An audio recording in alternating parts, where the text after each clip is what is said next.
आप लोग ग्रुप्स बना लें और मतलब अपने अपने व्हाट्सएप ग्रुप बना लें या उनकी कोई शीट वगैरह मुझे दे दें, ताकि मैं जो है ना फिर एक बंदा जैसे होता है ना उसके ग्रुप के साथ मैं कम्युनिकेट कर लूँ कि इस लेवल पे खड़े हैं, ताकि हमें ना फिर वो आगे जाके लेट्स से कि कुछ यहाँ पे मीटअप्स होते हैं ना, तो उसमें फिर प्रोग्रेस रिपोर्ट बतानी पड़ेगी कि हम लोग किस लेवल पे खड़े हैं। अगर मेरे से पूछते हैं तो मुझे भी बताना पड़ेगा कि कौन कौन किस किस तरह से हम वर्किंग कर रहे हैं।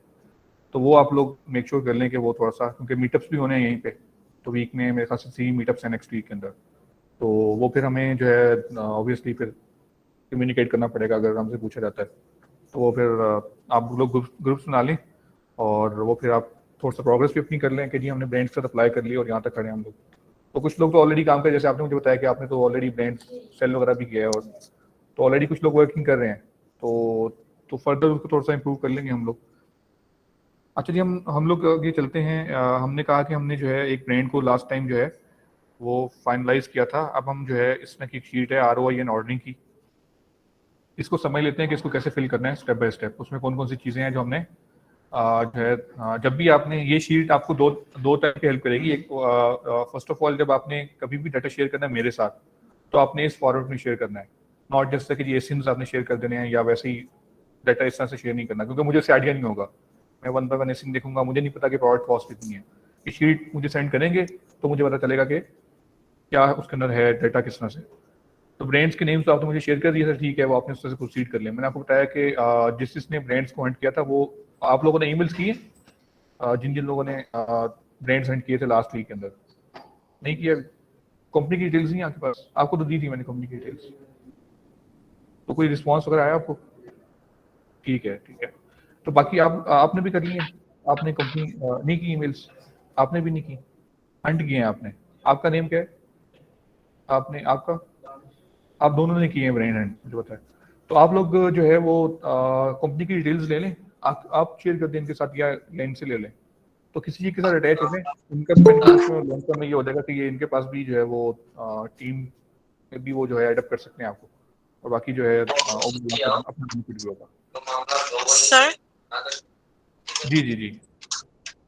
सर मैंने एक ब्रांड को अप्रोच किया था, उनको ईमेल किया, तो उन्होंने रिस्पॉन्स ये दिया कि आप अपने जो आपका जो एड्रेस है वो वहाँ से हमें फैक्स करें अपना जो रीसेलर सर्टिफिकेट है, तो फिर ही हम आपको जो है वो अकाउंट दे सकते हैं। तो सर फिर इसका क्या सोल्यूशन हो सकता है?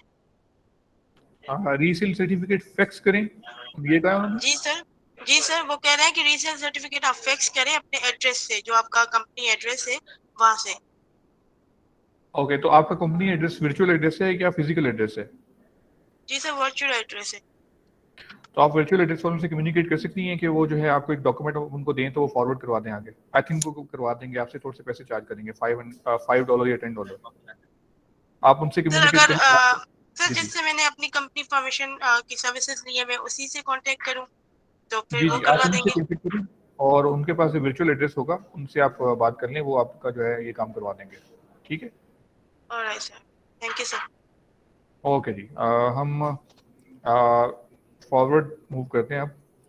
अच्छा जी, लास्ट टाइम हमने जो है एक प्रोडक्ट को जो है वो देखना भी था, उसके बाद वहाँ पे अभी अप्रूवल नहीं आया, लेकिन हम उसको फॉरवर्ड कर लेते हैं। नेक्स्ट टाइम जब अप्रूवल आ जाएगा तब उनकी जाके कुछ चीज़ें और फर्दर देख लेंगे, कैटलॉग क्या होता है और उनमें थोड़ा सा फर्क क्या होता है, क्योंकि अभी अप्रूवल यहाँ पे आया नहीं है इनके पास, तो इसलिए फिर वो मैं अभी दिखा नहीं सकता। बट हम शीट एनालिसिस की तरफ जाते हैं, क्योंकि कुछ लोग आगे वर्किंग कर रहे हैं, तो हम शीट को समझ लेते हैं। लेट्स से कि जी हमने अमेजोन पे वापस जाते हैं और हम कहते हैं कि हमने ये हमारा ब्रांड था,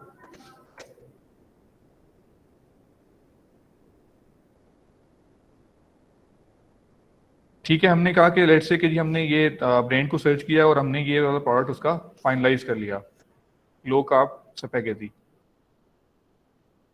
अब हम इसको फर्दर एनालाइज करते हैं कि इसकी सेल्स कैसे निकालें, अगर वेरिएशन है तो कैसे उसको चेक करें, सारा हम आज समझते हैं।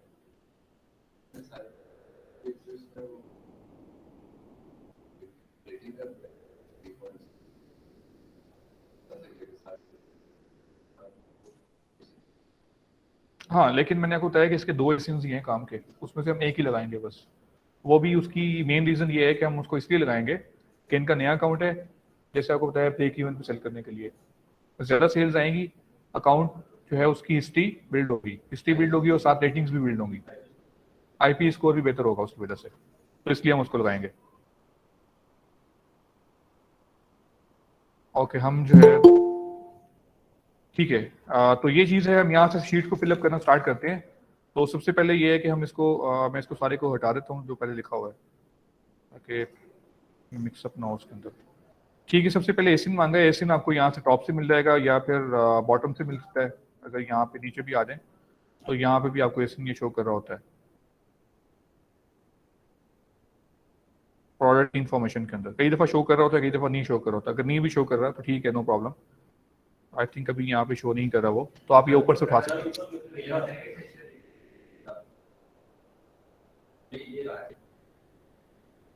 हीलियम 10 भी शो कर रहा है ना, आई थिंक ये शो कर रहा है इसमें, तो ये भी शो कर रहा है। और ये भी, हाँ सेम है, तो सेम ही, बट वो मैं बताना चाह रहा हूँ कि यहाँ से भी आप पिक कर सकते हैं और यहाँ से पिक कर सकते हैं। तो ये जैसे कि यूआरएल से हमने पिक कर लिया, तो ये ऐसे हमने यहाँ पे लिख दिया। अब यहाँ पे ये चीज़ समझने वाली है कि बीएसआर जो है हमने कौन सा पिक करना है। तो कुछ लोगों ने लास्ट टाइम शीट सेंड भी की है, तो वो उसके अंदर बीएसआर जो है थोड़ा सा गलत उन्होंने लिखा हुआ था। तो हम उसको देख लेते हैं कि बीएसआर कौन सा। हम कीपर को लॉगिन कर लेते हैं। एक्सटेंशंस के ऊपर हम ना नेक्स्ट क्लास में डिस्कस करेंगे कि एक्सटेंशंस जो है वो कौन कौन सी हैं, और कीपर के ऊपर डिटेल हम एक लेक्चर करेंगे कि उसमें कौन कौन सी चीज़ें हैं और क्या क्या उसमें वर्क कर रही होती हैं। हमने उठाना है बीएसआर। बीएसआर उठाने के लिए आपको स्क्रीन पे शो है, स्टैटिस्टिक्स में आप जाएंगे और यहाँ पे आपने average, lowest, current, highest, average, new और सेल्स रैंक का एक ऊपर कॉलम नजर आ रहा होगा आपको। तो आपने लास्ट 90 डेज का जो है बीएसआर उठाना है यहाँ से। करंट बीएसआर नहीं उठाना आपने, लास्ट 90 डेज का एवरेज बीएसआर उठाना है आपने, जो कि यहाँ पे कितना शो रहा है, 4756 शो हो रहा है। हमने वो यहाँ पे एंटर कर देना है 4756। उसके बाद यहाँ पे पूछा गया कैटेगरी कौन सी है। Category grocery and gourmet food है, तो वो यहाँ पे आप एंटर कर दें ग्रोसरी।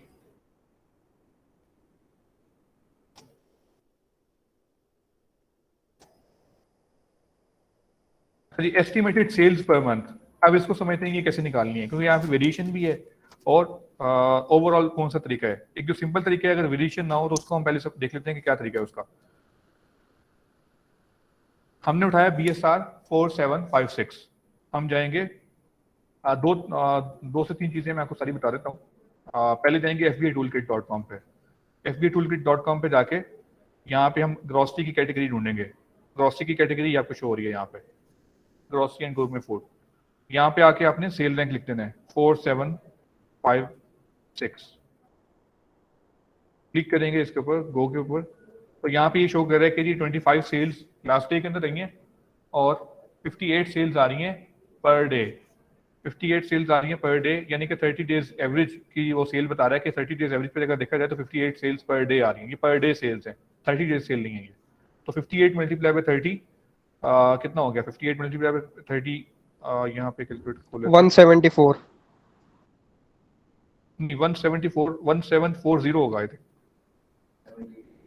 जी, 1740 1740 1740 जी। ये पुट मैंने यहाँ पे किया था estimated sales per day of the rank, जो भी है ना। तो लास्ट 90 डेज का एवरेज बीएसआर यहाँ पुट किया मैंने। तो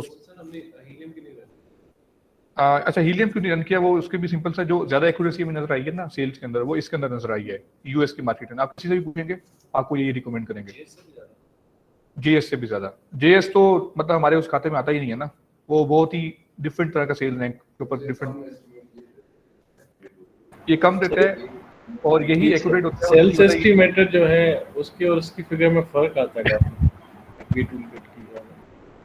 हीलियम जो है आपको थोड़ी ज्यादा सेल शो करेगा। अभी हम देख लेते हैं यहाँ पे 1740 आई है ना। हम हीलियम का एक्सरे रन कर लेते हैं, तो वो भी इसी के अराउंड बहुत ही सेल्स दिखाएगा, लेकिन थोड़ा सा ऊपर नीचे होगा वो। नहीं, इससे भी कम दिखा रहा है, ये तो 1000 दिखा रहा है। तो हमें ये था कि मतलब ये ज्यादा शो करेगा। हाँ, तो बट वही चीज है कि ये मतलब उससे कम दिखा रहा है वन। तो आप यहाँ से भी चेक कर सकते हैं, लेकिन हम प्रेफर यही करते हैं कि FB टूल किट को यूज करें। वो भी यूज कर सकते हैं आपने जो जेएस बताया, लेकिन जेएस इतना ज्यादा एक्यूरेट नहीं है। हाँ, जेएस उसमें उसका ज्यादा एक्यूरेट है, जहाँ पे वो मार्केट प्लेस में FB टूल किट यूज नहीं होता।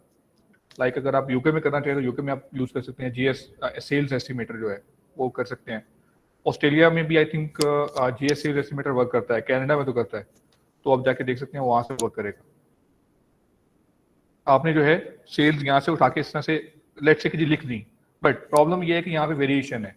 वेरिएशन की सेल्स हम इस तरह से फाइंड नहीं करते। वेरिएशन की सेल फाइंड करने के दो तरीके हैं, वो हम सीख लेते हैं। नंबर वन कि कीपा के ग्राफ के अंदर आके यहाँ पे वेरिएशन पे आ रहे हैं आप,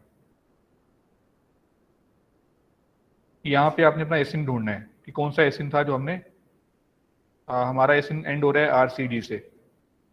आरसीडी से हम देखते हैं कौन सा एसिन यहाँ पे एंड हो रहा है। जी, इस वेरिएशन के इस तरह से पता चला कि यहाँ पे ये शो हो रहा है आइटम पैकेज क्वांटिटी 1 3 4 10 साइज भी, तो यहाँ से वेरिएशन का शो हो रहा है। ठीक है, और नीचे आ जाएंगे यहाँ पे, तो एसिन हम फाइंड करते हैं अपना आरसीडी वाला, तो आरसीडी यहाँ पे खड़ा हुआ है। अब यहाँ पे देखें, अब यहाँ पे एक चीज हमने नोट करनी है कि रेटिंग्स कितनी है। 0 0 यहाँ पे है 1922 और नीचे शो कर रहा है कि 100%। उसका मतलब ये है कि इस एसिन के ऊपर 100% रिव्यूज इसी के ऊपर ही है, रेटिंग के ऊपर, मतलब इसी एसिन के ऊपर। तो इसका मतलब ये हुआ कि जो सारी की सारी सेल्स जो हैं वो इसी के ऊपर आ रही हैं, तो जो हमने सेल्स लगाई वो एक्यूरेट है। अगर यहाँ पे होता है 80% इस एसिन के ऊपर, तो फिर हम टोटल सेल्स का 80% लगाते हैं, 80% निकाल के वो लिखते हैं। हमेशा वेरिएशन की सेल्स इस तरह से कैलकुलेट करनी है आपने। मैं दोबारा रिपीट कर देता हूँ, वेरिएशन की सेल्स को कैलकुलेट करने का ये तरीका है कि आपने जो है कीपा के अंदर यहाँ पे वेरिएशंस के अंदर आ जाना है। ये नीचे जो ग्राफ फ्लो है वेरिएशन, यहाँ पे आके अपना एसिन ढूंढना है आपने कि कौन सा एसिन जो है आप जिस पे सेल्स कैलकुलेट कर रहे हैं। और यहाँ पे रेटिंग्स का एक कॉलम होगा, रेटिंग्स के कॉलम के अंदर आपको रेटिंग्स के नीचे परसेंटेज शो हो रही होगी। तो आपका एसिन था आरसीडी, आपने देखा कि जी उसकी कितनी परसेंटेज है रेटिंग्स के अंदर, वो शो करे 100%। इसका मतलब ये हुआ कि इस एसिन के ऊपर 100% जो है सेल इसी के ऊपर ही है। मतलब मे भी हो सकता है कि दूसरे पे भी हो, लेकिन माइनर होगी वो, मतलब कम होगी। इस पे मतलब जो हमने सेल्स निकाली है वो एक्यूरेट है, 1471 जो भी हमने सेल्स निकाली है।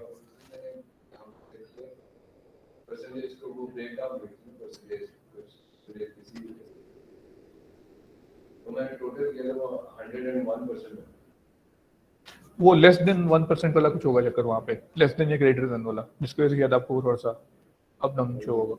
हाँ, वो लेस देन या ग्रेटर देन की वजह से 101% बना होगा, वरना ऐसे नहीं है कि वो 1% ज्यादा हो जाए। हाँ, 100% ही बननी चाहिए। तो 100% है, लेट्स से कि जी मैं कहता हूँ इस सेशन के ऊपर 80% थी। अगर 80% होती तो मैं क्या करता, सिंपल 1471 जो सेल्स मैंने निकाली है यहाँ पे 1740, उसका मैं निकाल लेता 80%, तो 80% जितना बनता वो उसकी फिर सेल्स को मैं यहाँ पे लिखता। बट यहाँ पे 100% है, तो 100% से हम आगे प्रोसीड करेंगे।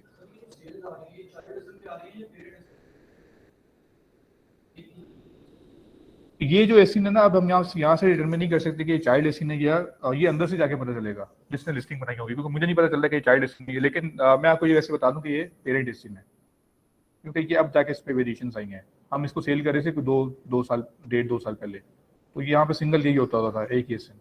वेरिएशन अब डाली है उन्होंने जाके एक्स की।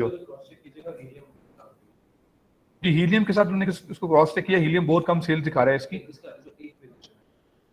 ओके, अच्छा, मैंने कहा दो तरीके हैं ना वेरिएशन की सेल्स कैलकुलेट करने का, दूसरा भी हम स्टडी कर लेते हैं।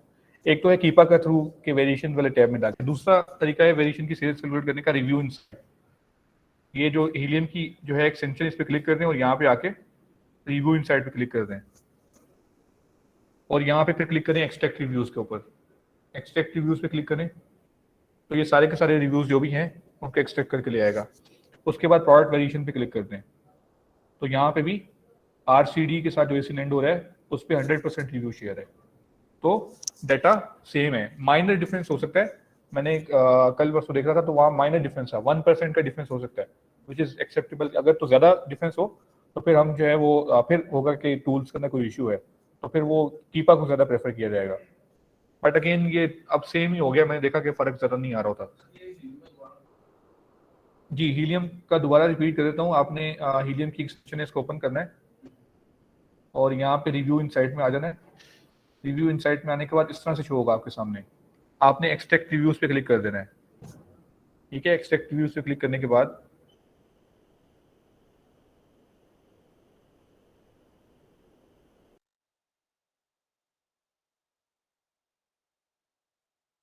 प्रोडक्ट वेरिएशंस पे है। ठीक है, आगे चलते हैं हम। नंबर ऑफ सेलर्स इंक्लूडिंग अस, इसको हम अभी दो तरीके से भी समझ लेते हैं। एक तो सिंपल तरीका ये है कि आप यहां से ओपन करें सेलर्स को और यहां जाके फिल्टर लगा दें, प्राइम का काउंट कर लें। एक ये है, 1 बाय 1 काउंट ले, वरना ये लिखा हुआ है 6 other options, 6 other options plus 1 ऊपर वाला 7, और हमने कहा इंक्लूडिंग अस, एक हम भी इंक्लूड हो जाएंगे, तो 8 सेलर्स टोटल हो जाएंगे। बट एक तो ये तरीका है कि सिंपल इस तरह से लिख दिया जाए। इसका एक और तरीका है, आपने जो सेलिंग प्राइस रखनी है उसकी 2% के अंदर, इसको थोड़ा सा मैं डिटेल में समझा देता हूँ। लेट्स से आप कहते हैं कि जी मैंने ये प्रोडक्ट $9 का सेल करना है, $9 की मेरी सेलिंग प्राइस होगी, आपने $9 का 2% निकाल लेना है। तो कैलकुलेटर अगर किसी के पास हो तो वो 2% निकाले इसका $9 का, यहाँ पे 0.18, तो आप $9 के अंदर 2% का जो आपने निकाला वो ऐड कर दें, तो कितना बन जाएगा 9.12, $9.12। तो कितना 18 सेंट, सॉरी $9.18। तो जो लोग भी $9.18 की प्राइस के ऊपर बैठे होंगे या उससे नीचे बैठे होंगे, सारे हमारे कंपेटिटर्स होंगे। जो उससे ऊपर बैठे होंगे तो हमारे कंपेटिटर्स नहीं होंगे। ये ज्यादा एक्यूरेट है तरीका 2% के बाय बॉक्स की प्राइस के अंदर। 2% के ऊपर ये है कि हमने इस चीज को मतलब एक्सपीरियंस भी किया है कि जो लोग 2% के ऊपर बैठे होते हैं प्राइस के ऊपर, लेट्स से कि जी मैं $9 बेचता हूँ तो एक बंदा $9.18 पे आके बैठता है, तो अमेज़न मोस्ट लाइकली उसको ही बाय बॉक्स देगा। मतलब रैंडम हमने फिगर ले लिया ना, मतलब मैंने कहा कि मैं $9 पे बेचूंगा, तो एक रैंडम फिगर पे हमने कैलकुलेट किया उसे। वैसे तो हम यहाँ पे प्राइस अपनी अभी सेट करेंगे ना आगे जाके कि कौन सी एक्चुअल प्राइस हमने उठानी है। तो थोड़ा सा समझ आ गया आप लोगों को कि हमने 2% जो प्राइस जो अपनी सेलिंग प्राइस है आपकी उसका 2% ले लें, उसको ऐड कर दें प्राइस के अंदर, और फिर जो उस प्राइस रेंज के अंदर आएंगे उससे नीचे वाले सारे, ऊपर वाले नहीं नीचे वाले, लेट्स से कि जी हमने $9 रखी प्राइस, उसका 2% निकाला, वो 18 सेंट्स आया, 18 सेंट्स $9 में ऐड किया, वो बन गया $9.18। $9.18 से नीचे या $9.18 वाले जितने भी होंगे सारे हमारे कंपेटिटर्स होंगे, उससे ऊपर वाले नहीं होंगे। ये हमें, वरना अगर आप इसको रैंडम करेंगे तो सारे के सारे ही बनेंगे। बट अगेन यहाँ पे अगर देखते हैं तो मैं पहले तो हम डिटरमिन करेंगे सेलिंग प्राइस क्या होगी, तो हम इसकी तरफ बाद में आते हैं। तो आपको ये चीज आई थिंक क्लियर होगी, हम आगे चलते हैं। अभी इसको मैं खाली छोड़ देता हूँ अभी, क्योंकि पहले हम सेलिंग प्राइस डिटरमिन करेंगे तो हम यहाँ पे नंबर ऑफ एक्टिव सेलर्स लिखेंगे, क्योंकि अभी हमने डिटरमिन नहीं की कि वो कितनी होगी। तो इसी तरह से फिर आवर शेयर ऑफ सेल्स भी खाली रह जाएगा। हम आ जाते हैं आगे, लिखते हैं अमेज़न इन स्टॉक है या नहीं है। तो मैंने आपको बताया था कीपा की एक्सटेंशन के आगे आप जो है यहाँ से देख सकते हैं प्राइस हिस्ट्री, कि अगर ये ग्राफ के अंदर येलो एरिया होगा तो वो डिनोट करता है कि यहाँ पे अमेज़न है, बट यहाँ पे वो नहीं है, तो हम यहाँ पे नो कर देंगे। प्रोडक्ट मैच ये है कि जी जो प्रोडक्ट मैं यहाँ पे देख रहा हूँ अमेज़न के ऊपर, ये वाली प्रोडक्ट, ये होता है असल में डिस्ट्रीब्यूटर्स के साथ, तब आपको ज्यादा जरूरत होती है। तो आपने जो प्रोडक्ट देखी है यहाँ पे और आपकी लिस्ट के अंदर या सप्लायर की वेबसाइट के ऊपर, क्या वो 100% मैच कर रही है? अगर कर रही है तो यहाँ पे यस लिखेंगे, अगर नहीं कर रही है तो आप रीजन लिखेंगे कि क्यों नहीं मैच कर रही या क्या इश्यू है उसके अंदर। कई दफा ऐसे होता है पैकेजिंग डिफरेंट होती है। यूके के अंदर मैंने बड़ा वो देखा है कि टाइटल भी सेम है, डिस्क्रिप्शन भी सेम है, हर चीज सेम है, पैकेजिंग डिफरेंट है, वहाँ पे और पैकेजिंग है, यहाँ पे और पैकेजिंग है। तो वो फिर आपने कंफर्म करना है पहले सप्लायर के साथ कि ठीक है अंदर वाली जो मटेरियल है क्या वो सेम है या डिफरेंट है वो भी। अगर वो डिफरेंट है फिर वो हमारे लिए इशू क्रिएट कर सकता है। तो ये चीज आप देखेंगे।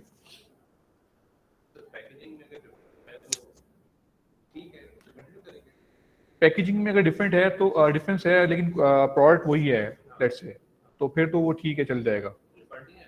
रिफंड आने के चांसेस हैं, अगेन रिफंड आने के चांसेस हैं। एक बंदा जैसे अगर मैं ये देखता हूँ कि यार एक तो चीज़ है कि मुझे पता है कि अंदर से ये चीज़ निकलेगी, मैं नया कस्टमर हूँ, मुझे मैंने ये चीज़ देख के परचेज किया कि यार ये चीज़ है, आया तो मैंने कहा यार तो कोई और ही चीज़ है, मुझे लगा शायद ब्रांड ही हो रही है, तो फिर वो चांसेस हाई होते हैं। तो मतलब कर सकते हैं वर्क, बट ये है कि अप्रूव जो है ना रिफंड हाई होते हैं उसमें, उस सिनेरियो के अंदर। अच्छा जी, हमने अमेज़न इन स्टॉक हमने कहा प्रोडक्ट मैच करेगी, ये मोस्टली मसला बनता है डिस्ट्रीब्यूटर के साथ, जहाँ से डिस्ट्रीब्यूटर की 50-50 हज़ार की लिस्टिंग आपको देखते हैं वहाँ पे मसला बनता है। रेटिंग का आपने बता दिया, रेटिंग की आई थिंक 4, रेटिंग चेक करने के लिए यहाँ पे आ जाएं, ये रिव्यूज़ के साथ ये रेटिंग्स शो हो रही हैं 4 आउट ऑफ 5, तो ये 4 है। उसके बाद ये कह रहा है कि सप्लायर कौन है, सप्लायर का नेम जो भी है आप वो लिखते हैं, हम कहते हैं ग्रेट लोग कार्विस का सप्लायर है। जी, वो डिस्ट्रीब्यूटर का नेम लिखें या जो कोई भी है वो लिखें। बट अगेन ये चीज़ है कि आप इसको हाइड भी कर सकते हैं डाटा। ये मैंने आपको बताया कि दो तरह से आप मेरे साथ शीट शेयर करनी है तब भी आप यूज़ करें, किसी अपने इन्वेस्टर को दिखानी है तो तब भी ये यूज़ करें। उसमें फिर आप डेटा हाइड कर सकते हैं। डेटा हाइड करने का सिंपल तरीका है कि आप सप्लायर का नेम हाइड कर दें यहाँ से और अपना एसिन हाइड कर दें, उनके साथ डाटा शेयर कर दें जिसको ब्रांड सेल कर रहे हैं, तो वो अप्रूव कर देंगे, उनसे पैसे लेकर उनको फिर डाटा शेयर कर दें उनके साथ। सर आपको क्या रिकमेंड करते हैं कि हमें मिनिमम किस रेटिंग वाली प्रोडक्ट पे काम करना चाहिए, उससे नीचे रेटिंग उस पे काम ना करें, मिनिमम क्या हो सकता है? 3.5 3.5। अस्सलाम वालेकुम। जी जी 3.5 आउट ऑफ 5। तो उसमें भी ये होता है कि अगर 1000 रेटिंग हो ना, लेट्स से कि 1000 प्लस रेटिंग है तो उस पर 3.5 है, तो फिर जो है वो इज ओके टू गो कि ठीक है 3.5 वाली तक एक्सेप्टेबल है। बट अगर रेटिंग ही 100 है, 150 है, उस पर 3.5 एक्सेप्टेबल नहीं है, उससे फिर एटलीस्ट 4 रेटिंग होनी लाजमी है। तो अगेन ये चीज़ आपने खुद मैयर कर लेनी है अपने कि जी अगर रेटिंग नंबर ऑफ रेटिंग्स अगर हाई है तो उसकी जो रेटिंग है अगर 3.5 अगर इतनी है तो ठीक है फिर एक्सेप्टेबल है। अगर नंबर ऑफ रेटिंग्स ही लो हैं फिर उस पर 3.5 एक्सेप्टेबल नहीं है, फिर रिफंड ज़्यादा आएंगे आपको। उसके बाद आगे चलते हैं, आइटम वेट निकालने के एलबीज के अंदर, पाउंड के अंदर। आइटम वेट एलबीज के अंदर निकालने के लिए आप जो है ये जो है आपको ये ज़्यादा बेहतर है, हीलियम आपको खुद ही शो कर रहा होता है। आप यहाँ पे आके देख सकते हैं कि ये जो है पैकेज वेट आपने लेना है, ये वाला पैकेज वेट 0.53 एलबी, 0.53 एलबी ये हमने पिक कर लेना है यहाँ से। हीलियम की जो है वो आपने लॉगिन कर लेना तो ये शो हो जाएगा आपके सामने। अगर नहीं होगा तो नीचे भी आई थिंक जाके ये हो जाता है यहाँ पे इंफॉर्मेशन के अंदर, लेकिन वो यहाँ पे कुछ कुछ प्लॉट्स पे शो करता है, कुछ पे नहीं करता यहाँ पे, बल्कि ये शो कर रहा है वेट 8 आउंस। 8 आउंस को कन्वर्ट कर लेंगे पाउंड्स के अंदर तो बनेगा 0.5 बनेगा एलबीज। तो 0.53 एलबी है विद पैकेज।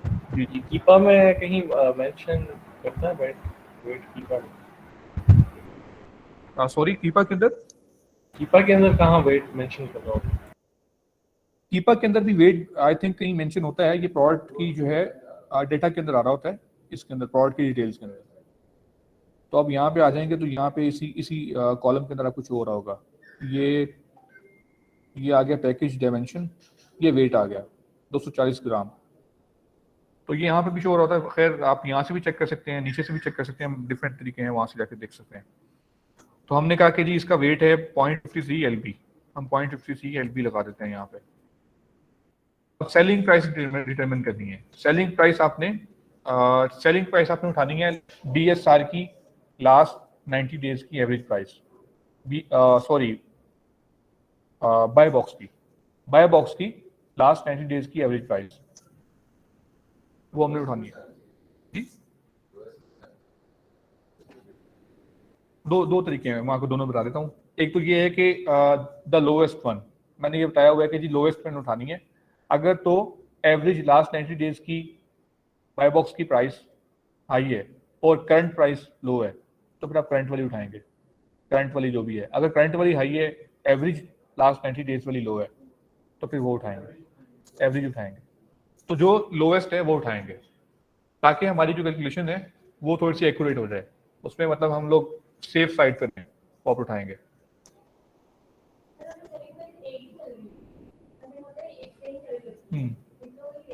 हाँ जैसे आप इसमें देखें तो यहाँ पे ऑल्दो ये कि मैप नहीं है, बट फिर भी ये आप देख रहे हैं कि मतलब प्राइस में फ्लक्चुएशन ज़्यादा नहीं है। मतलब मैं देख रहा हूँ कि $9 तक की सेल हो रही है।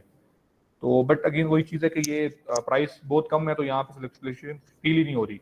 मतलब यहाँ पे तो सेंट्स भी बड़े इंपॉर्टेंट होते हैं $10 से कम वाली प्लॉट्स के ऊपर। तो यहाँ पे तो इतनी ज़्यादा फ्लक्चुएशन है, फील ही इसलिए नहीं हो रही क्योंकि प्राइस ही बहुत कम है। आप देख रहे हैं $10 के ऊपर $8 तक भी आ रहा है तो वो फर्क ही नहीं पड़ रहा उसे ग्राफ को, हालांकि वो फ्लक्चुएशन ऐसे होनी चाहिए थी, तो लेकिन वो प्राइस बहुत कम है इसलिए फील ही नहीं हो रहा उसे।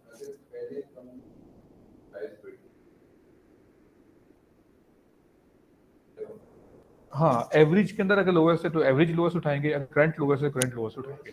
लोवेस्ट उठानी है दोनों में से जो भी है। करंट वाली कुछ लोगों ने लगाई हुई थी, करंट वाली हाई होती है वो लगाई होती है, तो वो नहीं उठानी है आपने। अच्छा हम आगे देखते हैं कि जी डाटा के अंदर जाएंगे, सिंपल सा तरीका है, डाटा के अंदर जाके प्रोडक्ट डिटेल्स और यहाँ नीचे आ जाएंगे। यहाँ पे बाय बॉक्स की 90 डेज की एवरेज प्राइस शो कर रहा है वो। $10.12।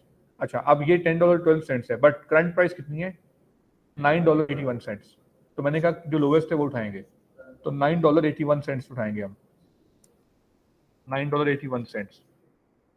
अब हम यहाँ पे आ जाते हैं वापस $9.81। अब $9.81 का 2% निकालें, वो 2% इसमें ऐड करें और फिर देखें कौन कौन उस रेंज के अंदर सेल कर रहा है, तो वो हमारे कंपेटिटर्स होंगे।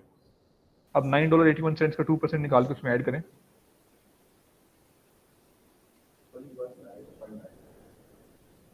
$9.81 का 2%, 9.99 जो है प्राइस बनती है। तो जो भी 9.99 पे सेल कर रहा है या उससे बिलो सेल कर रहा है वो हमारा कंपेटिटर होगा। तो मुझे यहाँ पे एक ही बंदा नजर आ रहा है तो सेल कर रहा है, 9.81 पे खड़ा हुआ है। तो और ये लिटरली होगा भी ऐसे ही, अगर आप इसको 9.81 पे लगाएंगे तो आप इस बंदे के साथ कम्पीट कर रहे होंगे, उसको जाएगा ही नहीं बाय बॉक्स, और सारी की सारी 300 सेल भी आई, 300 आपके पास ही आएगी। 9.81 करंट प्राइस ये लोवेस्ट है हमने बताया, इसका 2% निकाल लिया,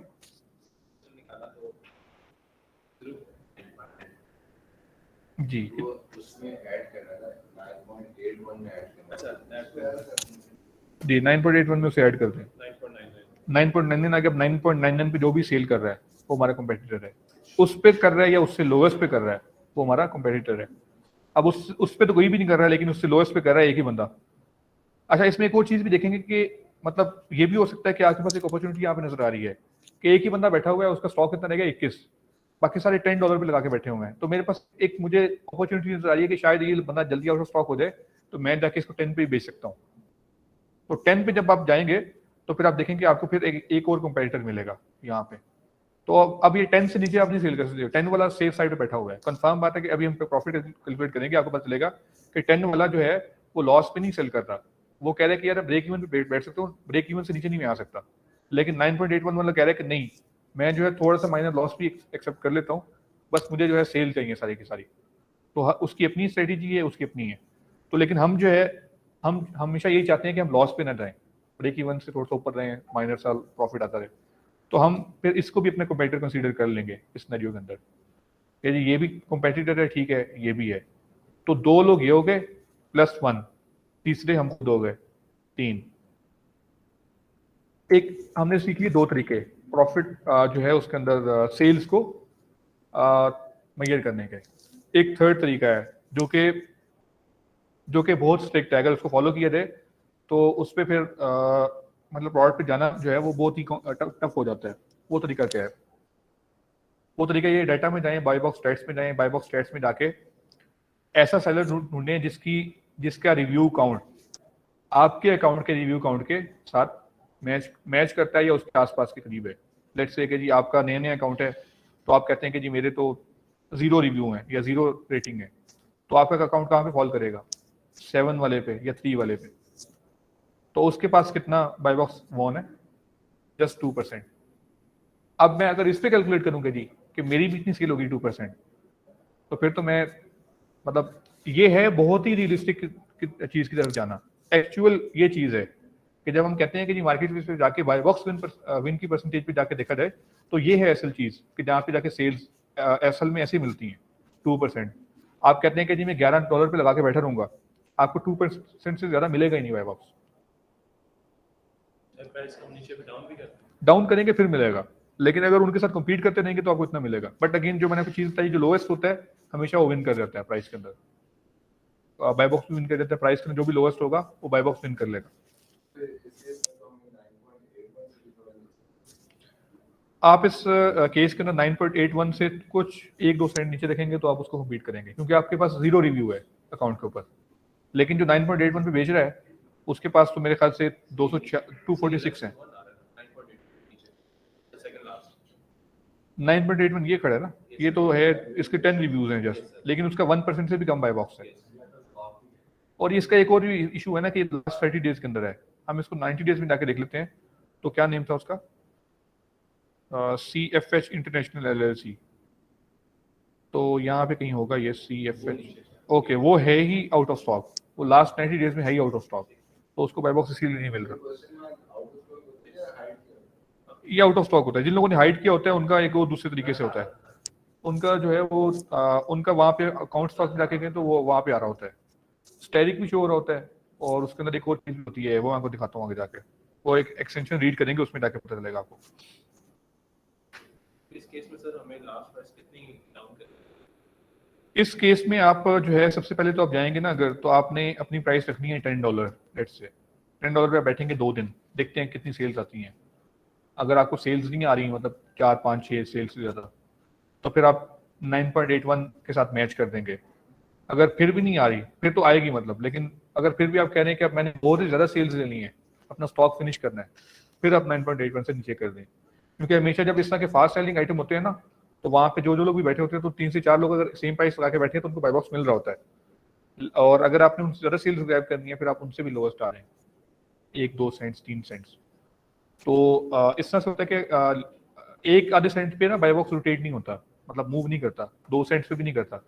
बाय बॉक्स मैंने जो अपने एक्सपीरियंस से देखा है कि वो 5 सेंट्स तक लो करने से आपको बाय बॉक्स मिलता है। मतलब एक प्राइस अगर 9.81 है, अगर बाय बॉक्स विन ही नहीं हो रहा फिर एटलीस्ट 5 सेंट्स लो करने से फिर मिलता है, 1-2 सेंट से नहीं मिलता।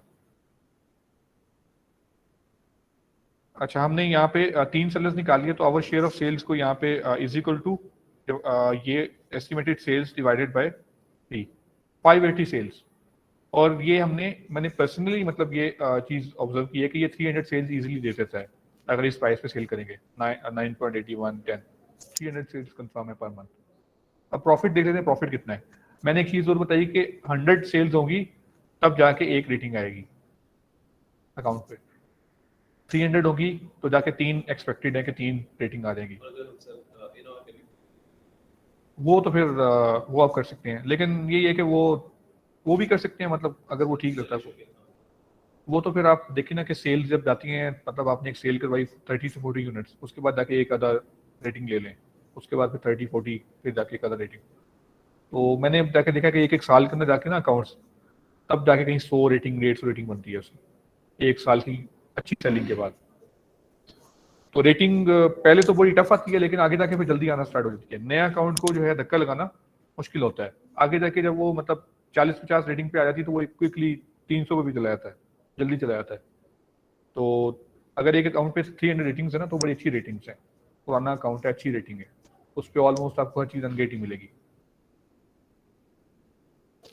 ये चीज़ें हमने समझ ली। यहाँ पे एसएन लगा दिया, BSR estimated sales, number of active sellers, और ये आपने सेल शेयर निकाल लिया कितना सेल शेयर मिलेगा अगर मैं इस प्राइस पे रख के बेचूंगा। इससे एक बाय बॉक्स की एवरेज जो है लास्ट इंक्रीज की प्राइस का मैंने आपको बताया कि आपने ये कीपा का ग्राफ है, ऐसे खड़ा होगा यहाँ पे प्राइस हिस्ट्री के ऊपर। आपने डाटा में आ जाना है, डाटा में आने के बाद आपने प्रोडक्ट डिटेल्स में आ जाना है, प्रोडक्ट डिटेल्स में आने के बाद buy box current, buy box 90 days average, ये है 90 डेज एवरेज। बट हमारे केस में 90 डेज एवरेज हाई थी, हमने कहा हमने लोएस्ट उठाना है, तो लोएस्ट कौन सा था 9.81 करंट वाला, तो हमने वो उठाया। उसके बाद अगर इस ग्राफ को समझने पे लग जाएं, अगर इसको डिटेल एनालिसिस करें तो फिर और भी तरीके हैं, वो हम नेक्स्ट क्लास में समझेंगे कि वो फिर यहाँ से हम स्टडी करते हैं कि जी मैं यहाँ पे अपना कर्सर लेके आता हूँ, देखता हूँ कि जी यहाँ पे लोएस्ट कितना गया और इस तरह से, तो वो फिर डिटेल्ड हो जाता है ज़्यादा, वो फिर ज़्यादा एक्यूरेसी आ जाती है। पहले हम लोग इस तरह से करते होते थे कि मतलब मैं यहाँ पे ग्राफ से देखता हूँ, यहाँ पे देखता हूँ कि यार लोएस्ट कहाँ पे आया है, तो जो भी यहाँ पे लोएस्ट आया होगा वो उठा लूंगा प्राइस। जैसे यहाँ पे आया 8.89 यहाँ पे आया, बट वो फिर बहुत ही ज़्यादा कंजेस्टेड सीन हो जाता है, आपके पास अपॉर्चुनिटी नहीं बचती फिर। अगर आप इतना ज़्यादा चेक्स लगा लेंगे ना, ये तो एक चीज़ आपको लेके जा रही है ना कि आपकी सेफ्टी की तरफ, कि जी आपकी इन्वेस्टमेंट कितनी सेफ हो रही है, लेकिन आपको अपॉर्चुनिटीज से दूर लेके जा रही है वही चीज़। तो रिस्क जहाँ पे थोड़ा बहुत होता है वहाँ पे अपॉर्चुनिटीज निकलती हैं फिर, तो फिर रिस्क थोड़ा बहुत लेना पड़ता है। मतलब इतना तो माइनस है ना कि रिस्क $1-आधा का प्राइस का कोई इतना फर्क नहीं है। तो हम आगे नेक्स्ट चलते हैं आगे। जी नंबर ऑफ सेलर्स निकालने के लिए एक तो ये है कि जितने भी टोटल एफबी सेलर्स बैठे हुए हैं उनमें एक अपने आप को ऐड करके लगा दें। उसके बाद जो लोग 2% के ऊपर हैं उनको लगा दें। और तीसरा आपको मैंने ज़्यादा स्ट्रिक्ट बताया कि वो जो लोग भी आपके बाय बॉक्स परसेंटेज में जाके देखें जो मैच कर रहे हैं उसके साथ आपकी अकाउंट की रेटिंग्स के साथ, उनके पास जितना बाय बॉक्स परसेंटेज है वो लगा दें आप। बट वो फिर बहुत ही ज़्यादा स्ट्रिक्ट होते हैं। Sales equity calculate करनी sales equity, number of sellers, हाँ सेलर्स, नंबर ऑफ सेलर्स तो उसके लिए हमने अलग बता दिया ना, वो सेल्स इक्विटी कैलकुलेट करने के लिए कि जी कितनी सेल्स मुझे मिलेंगी, वो मैंने आपको बताया उसका। सर ये 2% वाला next- क्राइटेरिया समझ में नहीं आया, प्लीज जरा रिपीट करें। जी जी कौन सा टॉपिक है आप बताएं। 2% जो आपने कहा, जी 2% हम दोबारा डिस्कस कर लेते हैं। 2% ये था, 2% था असल में नंबर ऑफ FBA सेलर्स या कंपेटिटर्स निकालने के लिए हमने किया था। तो मैंने ये बताया कि जो भी आपने अपनी सेलिंग प्राइस सिलेक्ट की, हाँ लास्ट 90 डेज की वो एवरेज प्राइस आपने सिलेक्ट की या आपने करंट प्राइस सिलेक्ट की लोएस्ट, आपने उसका 2% निकाल लेना है। लेट्स से कि जी मैंने कहा 9.81 लोएस्ट प्राइस थी सेलिंग प्राइस, उसका 2% मैंने निकाल लिया। उन्होंने बताया कि जी उसका 2% आया 0.18, सर 2% ही क्यों निकाला? तो वो 2% ही क्यों? 2% ही क्यों निकाला? 2% के ऊपर ही आके 2% इसलिए निकाला कि 2% के ऊपर ही जो है ना, जो लोग 2% की प्राइस रेंज के अंदर होते हैं उन्हीं को बाय बॉक्स मिल रहा होता है। क्योंकि मैंने जब देखा कि हमने ये चीज़ ऑब्जर्व की अपने एक्सपेरिमेंट के ऊपर कि जो 2% की रेंज के अंदर होते हैं उसके ऊपर है। आप मतलब ये जहाँ भी आप जिस चीज़ से भी पूछेंगे तो वो यही 2% की आपको रेंज बताएगा। तो ये हम इसलिए कहाँ से 2% बाय करते हैं कि बॉक्स स्टैटिस्टिक्स से जाके देखेंगे या ये क्राइटेरिया है जनरल? ये क्राइटेरिया है, मतलब हमने इसको खुद ही कैलकुलेट करना है, कहीं पे भी आपको नजर नहीं आएगा। आपने जो भी प्राइस सेलेक्ट की आपने 2% निकाला, 2% लेट से कि 9.81 का मिला 0.18, अब मैंने 0.18 जो है ना वो इसमें ऐड कर 9.81 के अंदर, तो वो कितना बन गया 9.99। अब 9.99 का मैंने बताया कि जो जो बंदा भी 9.99 पे सेल कर रहा है या 9.99 से लोएस्ट पे लो पे सेल कर रहा है वो सारे हमारे कॉम्पिटिटर होंगे। अब यहाँ पे एक ही बंदा सेल कर रहा है 9.81 पे, यानी कि 9.99 पे या उससे कम वाले पे। बट मैंने ये कहा कि इसका स्टॉक है, यहाँ पे स्टॉक भी शो हो रहा था, यहाँ पे ये शो कर रहा है, कीपा शो कर रहा है कि जी इस बंदे के पास 21 यूनिट्स पड़े हैं। तो मैं कहता हूँ कि जितनी ज़्यादा सेल्स आ रही हैं तो 21 यूनिट्स तो शायद 15 दिन के अंदर खत्म हो जाएंगे, 15 दिन नहीं सॉरी 1 या 2 दिन के अंदर खत्म हो जाएंगे। तो 1 या 2 दिन के अंदर जब खत्म हो जाएंगे तो फिर ये बंदा मेरा कॉम्पिटिटर बनेगा जो यहाँ पे बैठा हुआ है, क्योंकि मैं आज अगर ऑर्डर करता हूँ तो मैं इसको जाके कम्पीट करूंगा। फिर ऐसा भी नहीं है कि एक बंदा 10.15 पे बैठा हुआ है तो मैं तो जिद पे अड़ा हूँ कि मैं तो 9.81 पे बेचूंगा। आपने फिर प्राइस को चेंज भी करना है ताकि प्रॉफिट भी दो ना। अब तो बंदा चला गया जिसके साथ कम्पीट करना था, अब उसको उसके साथ कम्पीट करें जो उससे ऊपर बैठा हुआ है, प्राइस को इंक्रीज कर दें। 10.15 पे बेच रहे हैं आप 10.10 लगा दें, 10.12 लगा दें, आपका तो कुछ ना कुछ सेंट्स का प्रॉफिट हो जाएगा ना उसके अंदर। तो ये मैंने बताया आपको, अभी क्लियर हो गया आपको 2%। तो जी सर आपने कहा कि दो तरीके हैं, एक तो ये कि हम तमाम सेलर्स को ले लें, एक ये है कि हम 2% का जो मेथड है वो यूज़ करें। तो सर अगर हम तमाम सेलर्स को लेते हैं तो फॉर एग्जांपल 9 सेलर थे और 2% के मेथड से हमारे पास 2 सेलर्स आते हैं, तो सर कैलकुलेशंस में या एस्टिमेटेड सेल्स का जो कैलकुलेशन है उसमें कोई डिफरेंस तो नहीं आएगा इससे? नहीं कोई कोई इशू नहीं आएगा उसमें। देखें कि ये जो लोग ऊपर बैठे हुए हैं ना, ये आपके कॉम्पिटिटर बनते ही नहीं है 12.45 वाले, 12.60 वाले, अनलेस कि आप इस प्राइस पे सेल करना चाहें, जो कि आप नहीं कर सकेंगी, क्योंकि जब तक ये लोग बैठे हैं इनका स्टॉक खत्म नहीं होगा तब इनकी जाके नहीं बारी आएगी।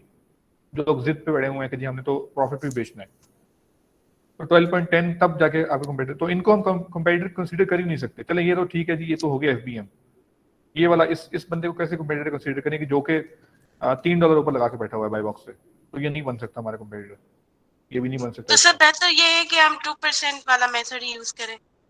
जी बेहतर ये कि 2% वाला मेथड यूज करें। Okay sir.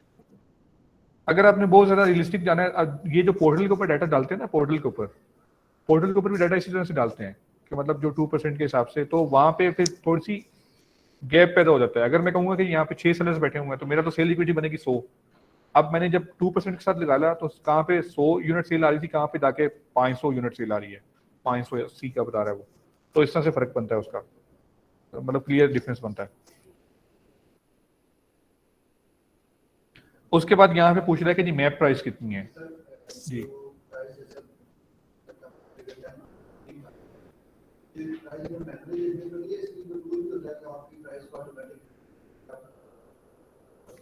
वो हम पढ़ेंगे आगे जाके, वो होते हैं ऑटोमेटिक जो है ना प्राइसिंग रीप्राइसर्स होते हैं, वो हम लगा सकते हैं कि जी मतलब उसके भी कुछ अंदर ना क्राइटेरियाज लग जाते हैं, रूल्स सेटअप हो जाते हैं कि जी इतनी बाय बॉक्स विन करने के लिए जी इतना तक चला जाए, अगर लोवेस्ट प्राइस तक मैच करना इतना चला जाए, तो वो फिर आप रूल लगा देते हैं कि जी इस बंदे से प्राइस जो है ना लोवेस्ट बाय बॉक्स से 5 सेंट ऊपर ही रहे मेरी प्राइस, या जो भी प्राइस लोवेस्ट होगी उससे 5% नीचे रहे, और 9.50 से नीचे प्राइस अगर कोई करता है तो वो करे, मेरा रिप्राइसर नहीं करे नीचे, ताकि ये भी ना हो ना कि वो नीचे करता जाए तो दोनों ने रिप्राइसर लगाया हो तो लॉस में आ जाए।